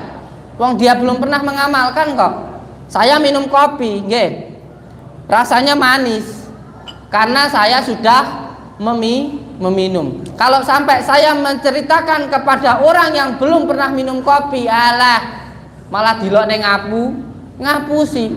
Ngapusi kang kopi ki manis, wong kopi ki pahit tok, langu kok manis. Bagi gendeng kok piye? Dilok nih pada akhirnya. Makanya saya sering menyampaikan ketika panjenengan wirid, zikir, kholwat, riyadhah, jangan sampai menceritakan apa yang sampean alami kepada orang lain. Kalau sampean menceritakan nanti pasti dikatakan penipu. Kecuali kalau kayak saya sudah siap dikatakan penipu, sudah siap dikatakan pembohong, saya siap. Kalau belum siap jangan. Gua sampean dilok ning ngene oyeng. Makanya banyak artis itu yang sing loncat ke lantai 2 pakai obat-obatan kan nggak kuat dengan cacian, nggak kuat dengan bulian. Kalau kita sudah terjun di dunia media sosial, kita sudah cara bahasa gaulnya jadi artis. Artis coy. Kalau kamu sudah tampil jadi artis, harus siap dicaci, harus siap dikomentari, harus siap dibully. Makanya saya itu siap-siap aja. Dicaci saya siap, dibully saya siap. Nah, ini karena ini adalah ilmu rasa, ilmu rasa. Ilmu rasa itu hanya bisa dirasakan oleh yang mengamalkan. Contoh ibunya tadi. Ketika beliau tadi menceritakan kalau di rumah itu sering ada ledakan, terus sering ada penampakan, terus diceritakan sama orang itu nggak percaya, terus orang itu nanti bilang begini, lek tenan jajal, aku tak pengen roh penampakan setannya kayak apa. Kira-kira ibunya bisa membuktikan nggak akan bisa. Masa roh setan terus konduduhnya setannya, kira-kira isa ora? Lah ini loh yang harus kita pahami. Semuanya itu harus ada jalurnya masing-masing gitu loh. Ada ilmunya masing-masing. Ini kadang orang ngomong nggak pakai ilmu, astagfirullahaladzim. Gusti Allah, kula nyuwun ngapura. Lah sekarang katanya baginda Rasulullah aja kalau dibaca orang, kalau diserang orang berdarah. Loh, kamu nggak pernah ngaji yo, Kang. Baginda Rasulullah ngambil pasir, disiramkan, semua orang nggak lihat. Pernah terjadi dengan baginda Rasulullah. Apa mbak kira saiki baginda Rasulullah ki akar kawang wis ndak tekan lah aku. Baginda Rasulullah pernah lagi duduk di Ka'bah, ada orang ngambil batu, dilemparkan batunya lembu sekilan, ora tekan sekilan, nggak gantung itu batunya. Apa mbak kira baginda Rasulullah ki nggak duwe ilmu, antum cangkem. Lah ini orang ngomong nggak punya ilmu. Woi baginda, siapa yang bilang agama Islam itu boleh ngajarin kebal dan sebagainya? Oh, baginda Rasulullah itu perang keluar darah. Ngajimu kok ngendi? Rene ngaji karo aku, tak kaji kitab Mambaul Hikmah. Rene ngaji kitab Ihya sama saya tentang Imam Syafi'i yang menerangkan beberapa ilmu hikmah. Rene tak tenang. Aku kadang-kadang gedek loh ngomong ini, tapi ya wis lah rapopo. Sing aneh-aneh. Iki sing terakhir ya aku ngomong gitu. Karena orang terbiasa melakukan yang buruk, lalu menuduh orang lain buruk seperti dirinya. Mentang-mentang sudah biasa menggunakan ilmu trik, sudah biasa nipu, lalu menuduh orang lain menipu seperti diri. Besok tak undang ke sini orangnya yang ada pembersihan ini, tak undang ke sini, tak suruh jelasin orangnya sembuh atau tidak. Terus ketika di sana saya itu masuk dulu rumahnya atau kayak gimana. Terus setelah itu ada kejadian apa aja. Orangnya nggak suruh cerita sendiri, demi Allah tanpa settingan. Sejan buh lah, mumet aku buh. Gitu Bapak Ibu. Jadi memang ilmu hikmah itu adalah ilmu rasa. Ilmu rasa itu hanya bisa dirasakan oleh yang mengamalkan. Ini ada ilmunya, syariat, tarekat, hakikat dan makrifat. Syariat itu adalah sesuatu hal yang kelihatan oleh mata. Itu adalah syariat. Sholatmu, zikirmu, puasamu, bahkan kerjamu itu adalah syariat. Makanmu itu adalah syariat. Makanya kalau ada orang yang bilang aku ki nggak sholat nggak apa-apa, yang penting aku ki apik karo tonggo, yang penting aku ora ngapusi mbek wong. Saiki padha karo ngomong ini, saya itu nggak makan nggak apa-apa, yang penting saya kenyang. Kira-kira ngono kuwi nyambung ora? Ada wong sing kebablas ngene. Aku nggak sholat apa-apa, yang penting aku ora tau ngapusi. Orang ngapusi ya apik, sholat tambah apik kan. Ojo mbok pelintar-pelintir jan. Syariat itu adalah sesuatu tindakan yang nyata. Kalau di dalam makanan, syariat itu adalah kulitnya, sesuatu hal yang dilihat dengan nyata. Tarekat itu adalah perjalanan. Ngoncai buah jeruk itu adalah tarekat. Hakikat itu ketika merasakan. Nah, ketika sampean sudah merasakan jeruk itu kecut atau manis ketika sudah memakan. Nah, ketika sampean itu sudah memegang kulitnya, syariatnya, sampean itu sudah membuka jeruknya, sudah memakannya, itu adalah tarekatnya, perjalanannya. Kalau orang Jawa bilang tirakatnya, bahasa Arabnya torekohnya, sudah ngoncainya. Dan ketika sampean sudah memakan, merasakan, itu adalah hakikatnya ngerasa nih kalau jeruk itu kecut itu setelah sampean merasakan. Nah, sampean setelah merasakan tumbuh hakul yakin karena sampean sudah megang, sudah ngoncai, sudah makan, akhirnya sampean yakin kalau jeruk itu kecut. Itulah namanya makrifat. Paham ya? Kalau sampean cerita sama orang yang nggak pernah makan jeruk, kok sampean cerita kalau jeruk itu kecut, sampean kok delok ning ngapusi. Jeruk abang kok kecut to Kang Sopyan. Tenan apa ora to Kang? Sebab dia belum pernah makan. Mbok ceritane sampean dower ya ora bakal percaya. Jadi kepercayaan itu untuk dirimu sendiri. Enggak harus orang lain percaya dengan apa yang kamu lakukan. Itu aja sudah. Yang penting kamu yakin itu benar. Kamu nggak ngebohongin orang yang kamu tolong itu senang, ya sudah, itu aja sudah. Nggak usah terpengaruh sama omongan orang. Kok kira dongane wong diomong wong kowe iki sok sakti. Nek wong mara ngene kiai njaluk didongakne, engko malih dilokne sok sakti terus kowe nggak gelem dongakne. Bosok lek ngene iki carane. Bahaya kalau begini. Jadi syariat itu kalau di dalam ilmu tasawuf perumpamaannya seperti buah jeruk, kulitnya itu adalah syariatnya, ngoncainya, ngupasnya itu adalah tarekatnya, dan memakannya, merasakannya itu adalah hakikatnya. Dan setelah sudah ngoncai, sudah mengupas dan memakan, sudah merasakan kalau jeruk itu kecut maupun manis, disebut dengan makrifat. Paham nggih? Wis ngono kok aku lek cerita tambah sih tambah. Ini banyak saudara-saudara kita yang datang, ini saya hanya mendunungkan saja. Saya hanya mendunungkan apa yang saya ceritakan. Dan sini sedikit saya mau mengomentari. Kemarin itu ada seorang ustadz ya. Saya nggak begitu hafal namanya. Seorang ustadz yang mengatakan bahwa kalau saya jadi Gus Samsudin, pesulap abang, pesulap merah datang itu akan saya peluk dan akan saya jelaskan. Kira-kira orangnya itu sudah tahu apa belum ya?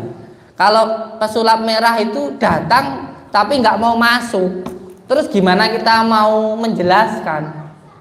Loh, ini ada di keterangannya beliau sendiri loh. Yang terakhir beliau posting ini kan beliau menjelaskan kalau dia itu nggak mau masuk, pengennya saya keluar. Dia ngomong sendiri kok. Dan di sini memang seperti itu. Loh, sekarang gimana saya mau menjelaskan kalau orangnya nggak mau masuk? Dan saya pun juga sudah keluar menjemput orangnya untuk masuk, tapi nggak mau masuk. Wong memang niatnya hanya untuk konten kok. Wong memang niatnya itu hanya untuk konten saja, bukan untuk penjelasan, bukan juga untuk pembuktian, bukan untuk pembuktian maupun bukan untuk penjelasan, bukan. Datang ke sini itu nggak mau masuk ke rumah, tapi saya suruh keluar. Setelah saya keluar, saya ajak masuk pun juga tidak mau. Terus gimana Pak Ustadz yang saya hormati, yang saya takdimi, gimana saya mau menjelaskan tentang keilmuan saya kalau orangnya sendiri nggak mau dijelaskan malah pulang gitu loh sayang. Aduh Gusti. Ini sama siapa? Kalau satunya saya kenal ini, orang yang saya hormati, orang yang saya takdimi, Mbah Mijan ini. Mbah Mijan juga begitu berkomentar. Wah, saya jadi artis ini. Saya dikomentari artis loh sayang. orang kampung kayak saya dikomentari artis, alhamdulillah.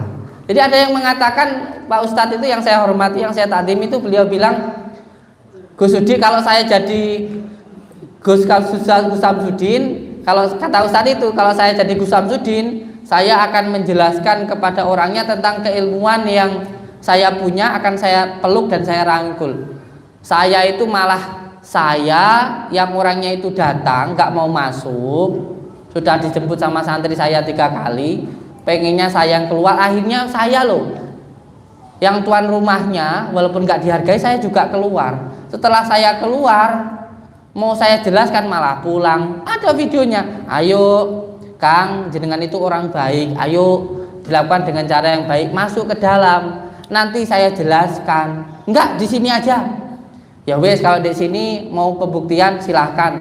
Saya mau pembuktian yang orang keluar paku, keluar ini, keluar gitu. Itu kan orang kena gangguan santet, Kang. Kita mau membuktikan seseorang terkena santet gimana kalau nggak terkena santet? Ya udah, ini temennya, katanya. Temennya ditarik, nggak mau. Ya ini yang perlu untuk dipahami. Jadi memahami suatu masalah itu harus secara kafah. Jangan hanya sepotong-sepotong. Kalau sepotong-sepotong ya nggak akan bisa gitu loh. Jangan sampai sesuatu hal itu dilihat hanya kelihatannya saja, tapi tidak secara kafahnya, nanti bosok ini. Dan kemarin pun saya sudah mengundang di Parsel ini untuk datang ke Padepokan atau ketemuan di luar Padepokan.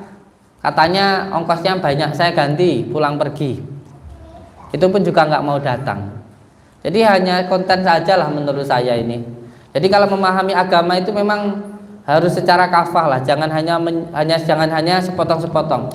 Harus memahami secara kafah supaya tidak salah paham. Nanti seperti orang buta yang memegang gajah, nanti dikatakan gajah itu panjang karena yang dipegang belalainya. Lalu repotnya teriak-teriak di mana-mana kalau gajah itu panjang, padahal yang dipegang hanya belalainya. Jadi harus memahami secara kafah. Nonton mawon nggih. Nggih, monggo sekarang dilakukan ruqyah. Nanti setelah ruqyah terus diterapi.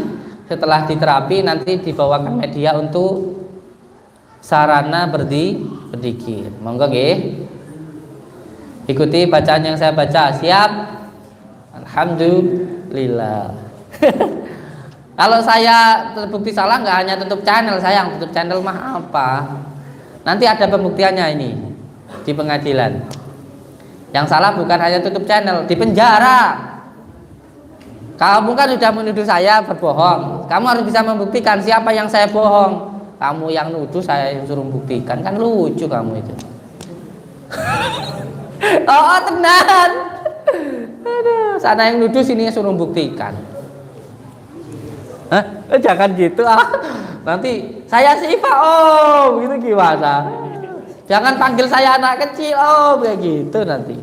Dipelintir lagi. Sudah jelas anak ngomong nggak mau masuk kok. Saya yang suruh keluar kok. Masih ada yang mempelintir katanya menghadang. Menghadang itu setelah beberapa waktu, sayang. Itu pun juga mau dijelaskan sama pengacara, bukan dihadang sama pengacara. Jadi sudah ada sekitar di sini itu 15 menit, lihat di live IG-nya. Sudah disuruh masuk, nggak mau masuk. Tapi saya disuruh keluar. Akhirnya pun saya juga keluar kok. Saya keluar, saya ajak beliau masuk, tapi nggak mau kok. Ini dipelintar-pelintir loh. Aneh, tapi enggak apa-apa, santai aja. Dinikmati, disyukuri. Barakallah. Iya, kemarin juga saya telepon sama pesulap merah ini. Saya telepon ke beliau, saya mengatakan, ayo kita ketemuan. Kalau sampean bilang nanti nggak ada biaya, saya ganti ongkos pulang perginya. Ketemuan di luar Padepokan juga nggak apa-apa. Ayo, itu. Saya bilang seperti itu, orangnya nggak mau. Terus saya suruh gimana?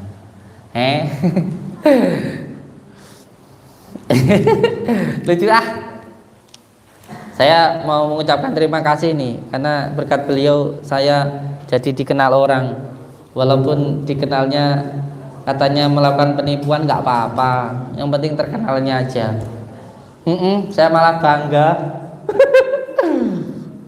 Terserah mau percaya atau nggak percaya, saya nggak harus meyakinkan orang percaya dengan saya. Nggak perlu itu sayang, nggak perlu.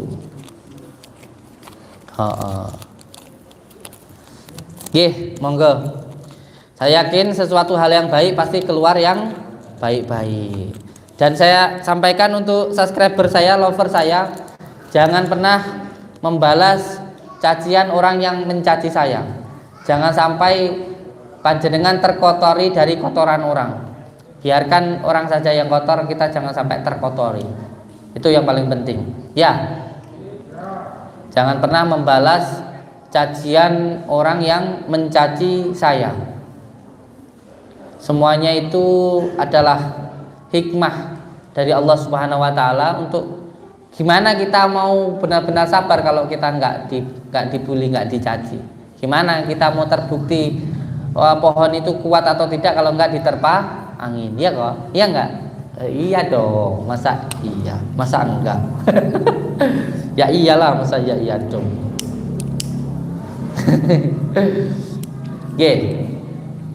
Jangan pernah membalas cacian orang yang mencaci saya.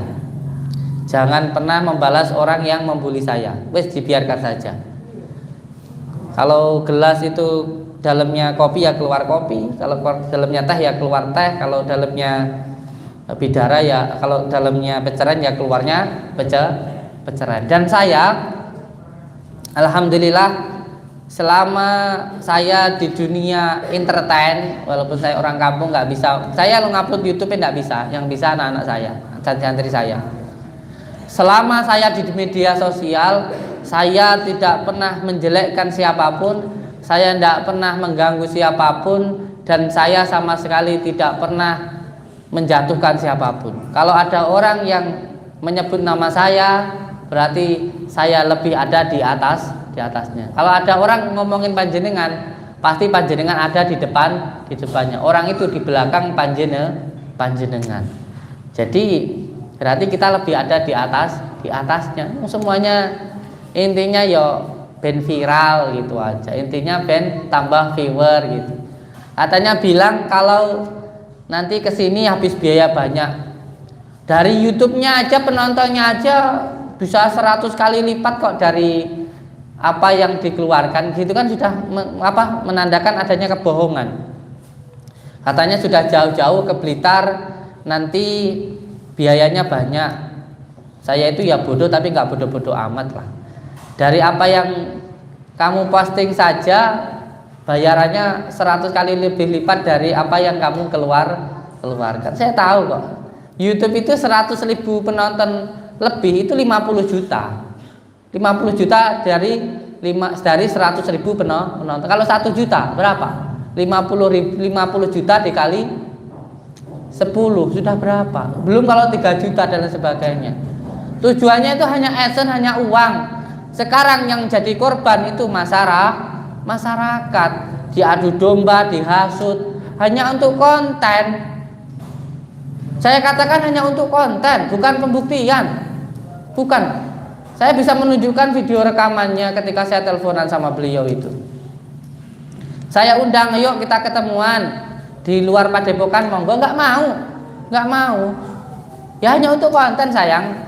Jadi ya masyarakat sekarang ini alhamdulillah pintar lah, cerdas lah. Hanya beberapa saja yang masih terhasut, terkotori dengan omongan yang hasutan sebuah tontonan. Ini hati-hati.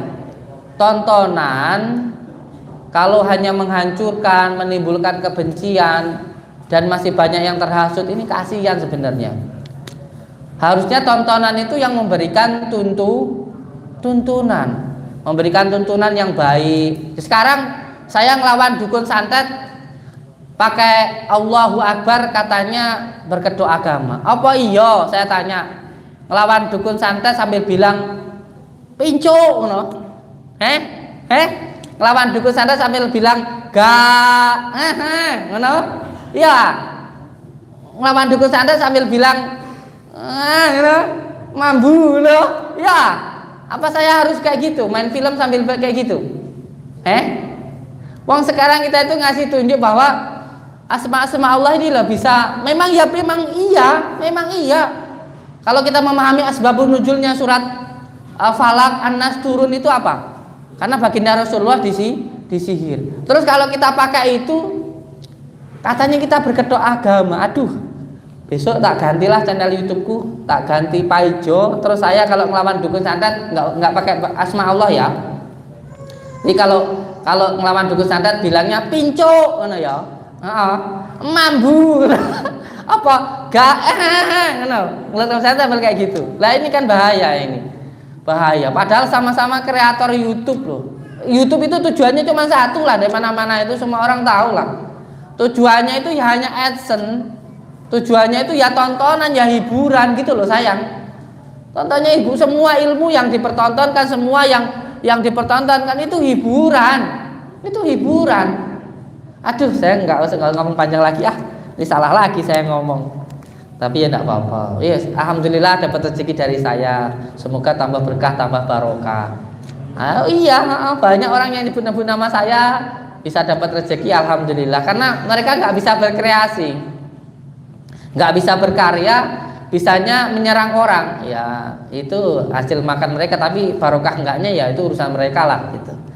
Ya alhamdulillah kamu kalau pakai nama saya kan penontonnya banyak. Kalau nyerang saya kan penontonmu banyak, ya teruskan, lanjutkan. Alhamdulillah saya bisa memberikan rezeki untuk orang lain. Lanjutkan.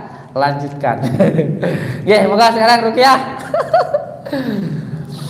Ruqyah ini yang pertama harus yakin dulu, hakul yakin, bahwa Al-Quran itu adalah syifa, obat untuk penyakit medis maupun non medis. Terserah orang mau bilang berkedok agama atau apa, yang penting ya kita yakin dengan apa yang kita lakukan itu aja ya. Paham ya? Dan saya meruqyah ini nanti kalau ada yang muntah, ada yang keluar rambut, ini nanti ada atau siapalah begitu ya. Kalau itu dikatakan apa, istilah kamu lah. Yang penting saya hanya mendoakan. Saya hanya mendoakan. Hasilnya saya pasrahkan kepada Allah. Di dunia ini nggak ada orang yang sakti, itu nggak ada.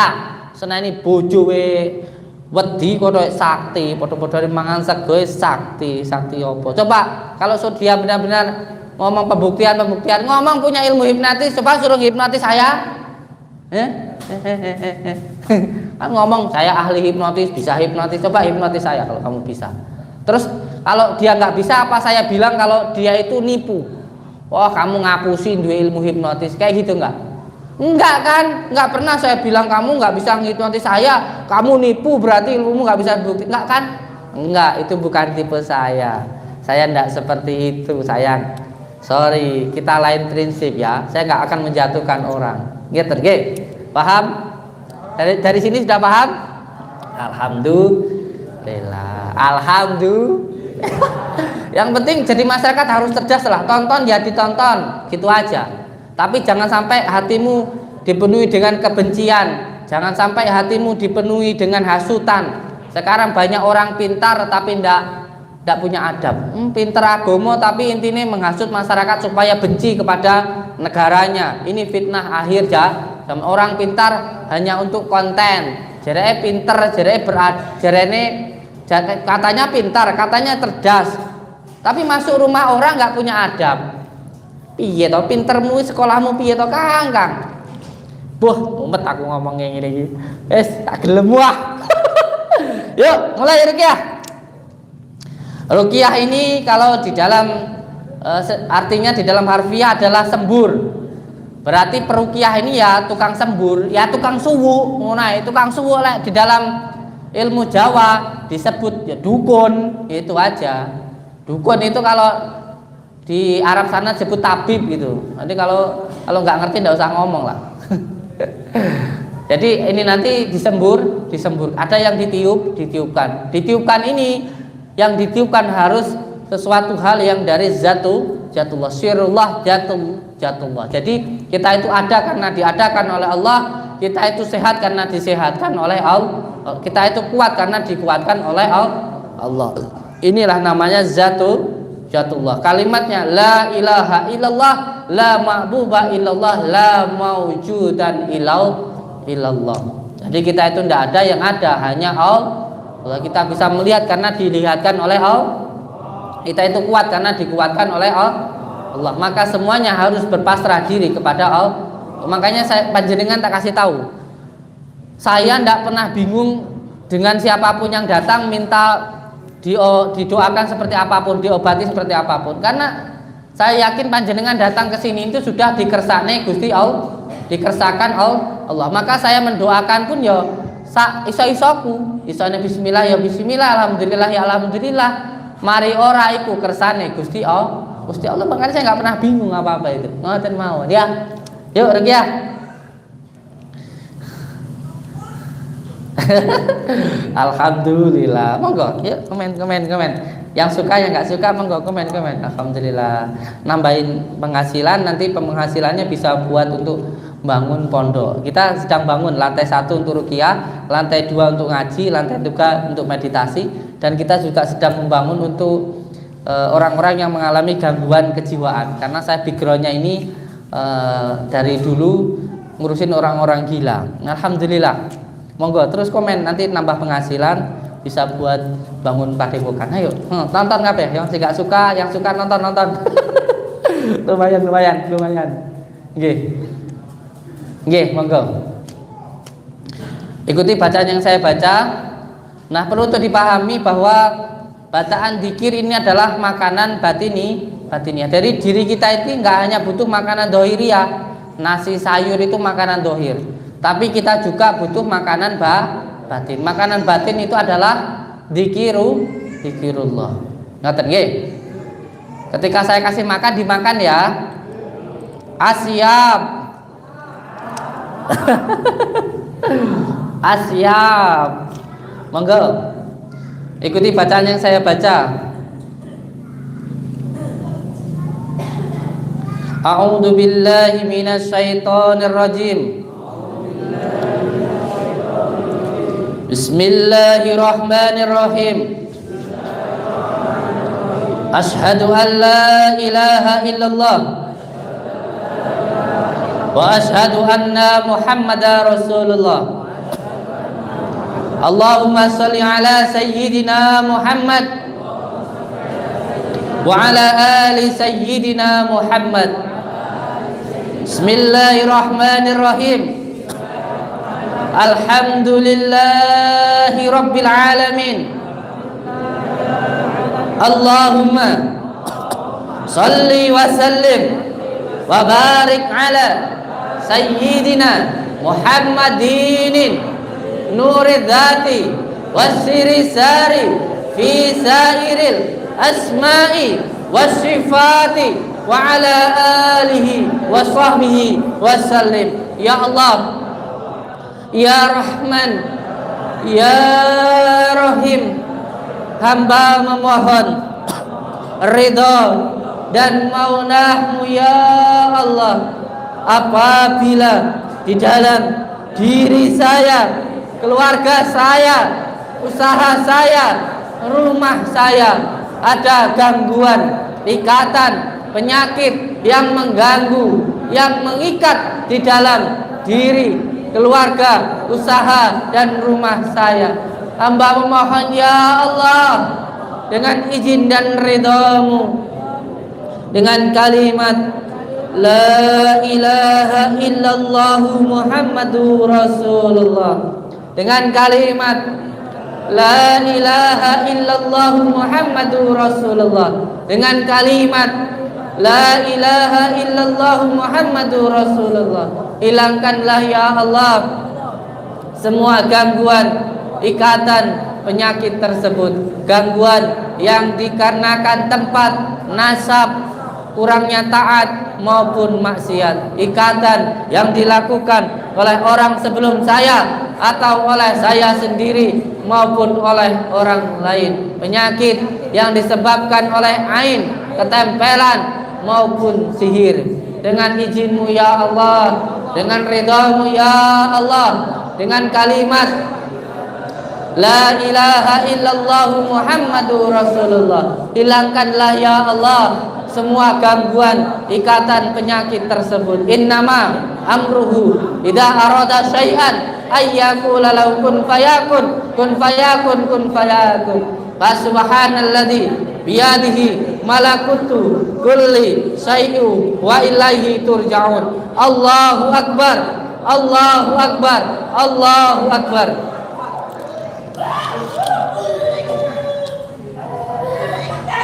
أعوذ بالله من الشيطان الرجيم بسم الله الرحمن الرحيم قل هو الله أحد الله الصمد لم يلد ولم يولد ولم يكن له كفوا أحد بسم الله الرحمن الرحيم قل هو الله أحد الله الصمد لم يلد ولم يولد ولم يكن له كفوا أحد بسم الله. Kenapa kamu mengganggu mbaknya ini? Kenapa kamu ganggu beliau ini? Tak terima kenapa? Oh, kamu mau bunuh mbaknya ini? Kalau kamu berani lawan saya dengan izin Allah. Siapa yang dengan izin Allah? Tidak ada satu makhluk pun di dunia ini saya takuti kecuali hanya Allah. Demi Allah. A'udzu billahi minasyaitonir rajim. Bismillahirrahmanirrahim.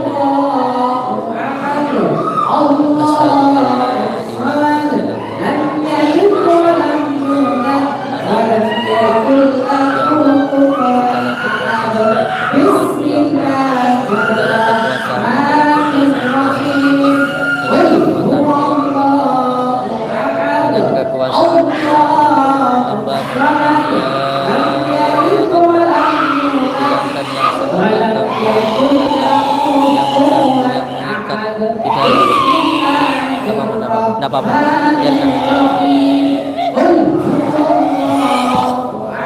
Kenapa kamu ganggu itu ini? Panas kamu dengar asma Allah. Kenapa kamu ganggu beliau? Kenapa kamu ganggu beliau ini?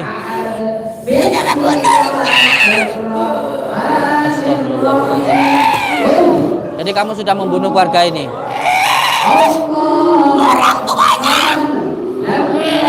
Kamu sudah membunuh orang tua dari keluarga ini. Kalau kamu berani, kalau kamu bisa bunuh saya, jangan bunuh keluarga ini. Saya gantinya dari keluarga ini dengan izin Allah, dengan kalimat la ilaha illallah Muhammadur Rasulullah.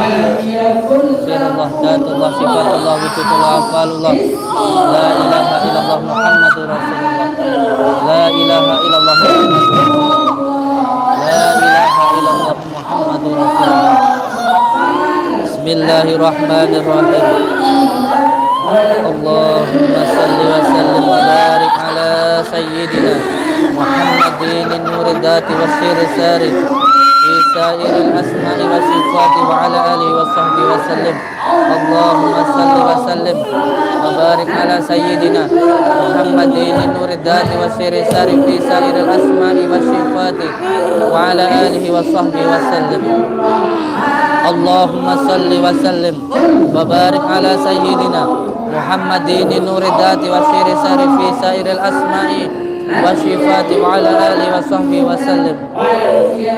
Allahumma salli wa sallim wa barik ala sayyidina Muhammadin nuril dhati wa sirri sari fi sairil asma'i wa sifati wa ala alihi wa sahbihi wa sallim. Dengan asma Allah. Kalau kamu bisa sentuh saya, mau lari kemana kamu? Mau lari kemana kamu? Kamu khodam yang dikirim sama dukun santet. Kalau berani sama saya, ayo tunjukkan semua ilmu kamu yang kamu tahu. Kamu kira saya tidak tahu siapa kamu? Bangsa jin dari golongan ampar.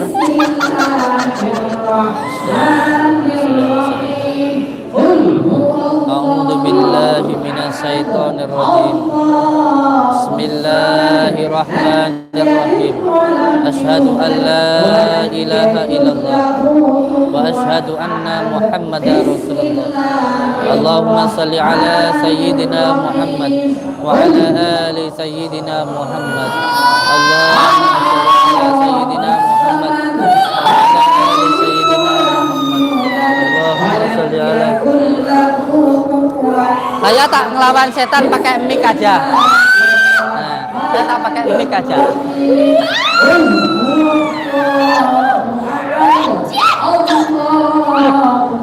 Mantap. Wah, mantap.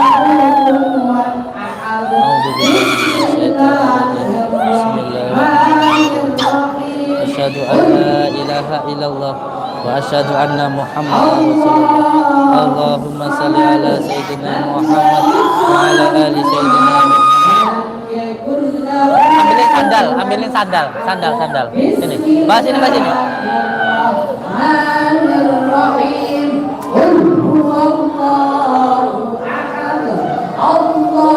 Ambilkan tisu bahas ini. Saya tak ngelawan setan pakai tisu aja. Ini orang-orang kan repot dengan media. Bismillahirrahmanirrahim. Asyhadu an la ilaha illallah wa asyhadu anna Muhammadar Rasulullah. Allahumma shalli ala sayyidina Muhammad wa ala ali sayyidina Muhammad. Allahu akbar. Allahu akbar. Allahu akbar. Allahu akbar. Allahu akbar. Allahu akbar. Bismillahirrahmanirrahim. Saya tak ngelawan setan pakai sendal aja. Bismillah.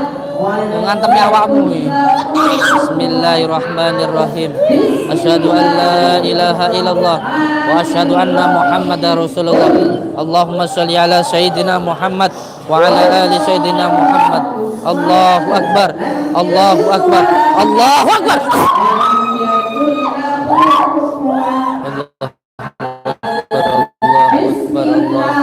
A'udzu billahi minasyaitonir rajim. Bismillahirrahmanirrahim. Allahumma shalli ala sayyidina Muhammad wa ala ali sayyidina Muhammad. Allahu akbar. Bismillahirrahmanirrahim. Allahumma shalli ala sayyidina Muhammad. Allahu akbar. Allah. Sedang jepit aja takut. Oh, kamu nggak bisa ambil orang ini. Kalau nggak bisa ya jangan ganggu. Tolong mengurangi sama saya.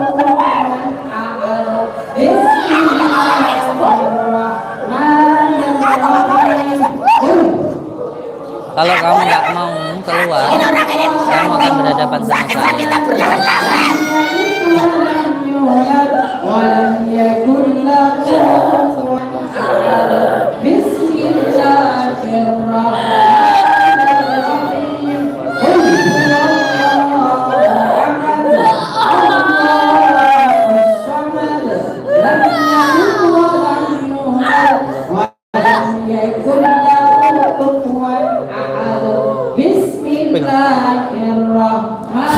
Bismillahirrahmanirrahim. Dengan izin Allah, dengan kalimat la ilaha illallah Muhammadur Rasulullah. Allahu akbar. Allahu akbar. Allahu akbar. Allahu akbar. Allahu akbar. Allah. Bismillahirrahmanirrahim. Allahu akbar. Allahu akbar. Dengan izin Allah, kalimat la ilaha illallah. Pegangin. Syirullah tatullah syatullah. Allah. Pegang, lepasin. Ikan di kepalanya. Dengan izin Allah, kalimat la ilaha illallah, keluarkan dengan izin Allah. Ampun kaki orang ini. Dengan izin Allah. Dengan izin Allah, dengan kalimat la ilaha illallah. Tidak akan bisa masuk lagi orang ini dengan izin Allah. Dengan kalimat la ilaha illallah. Allah.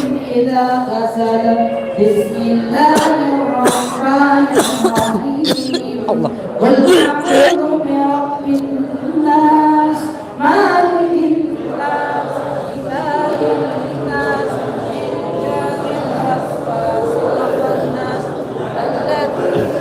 Bantu di rukyah dulu.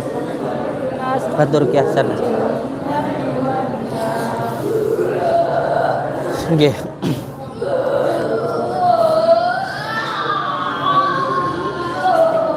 Beliau orang dari mana ini?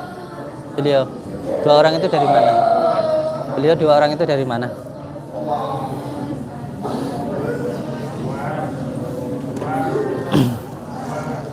Mohon maaf, tadi saya meruqyah dengan menggunakan sarana sandal jepit.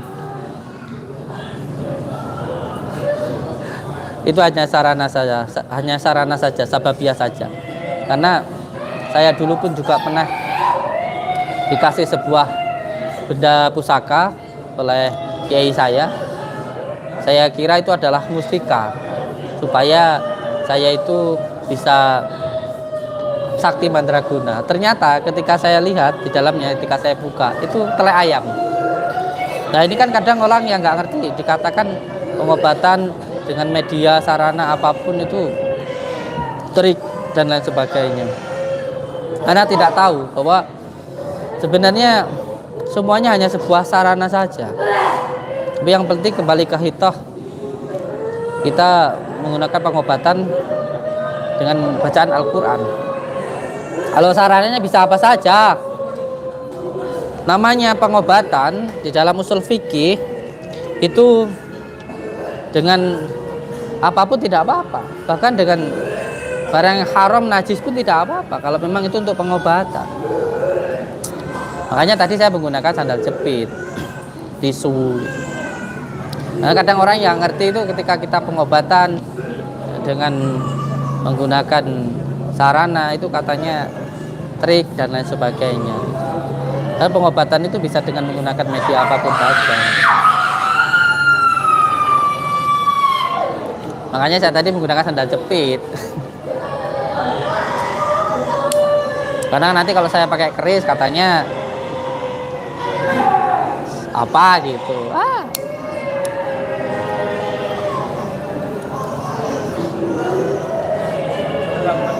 Oh dari Jombang. Nanti ngobrol sama pasien tadi, dua orang tadi, ya. Nggih, pokoknya untuk semua saudaraku, salam seduluran, selawat sing welase Gusti Allah. Selalu pegang teguh kepada tali Allah, jalankan sholat, amalkan sholawat, berbakti kepada orang tua, baik kepada sesama dan cinta kepada negara. Jadikan tontonan sebagai hiburan, tapi jangan sampai menimbulkan kebencian. Jaga hati. Nggih, wassalamualaikum warahmatullahi wabarakatuh.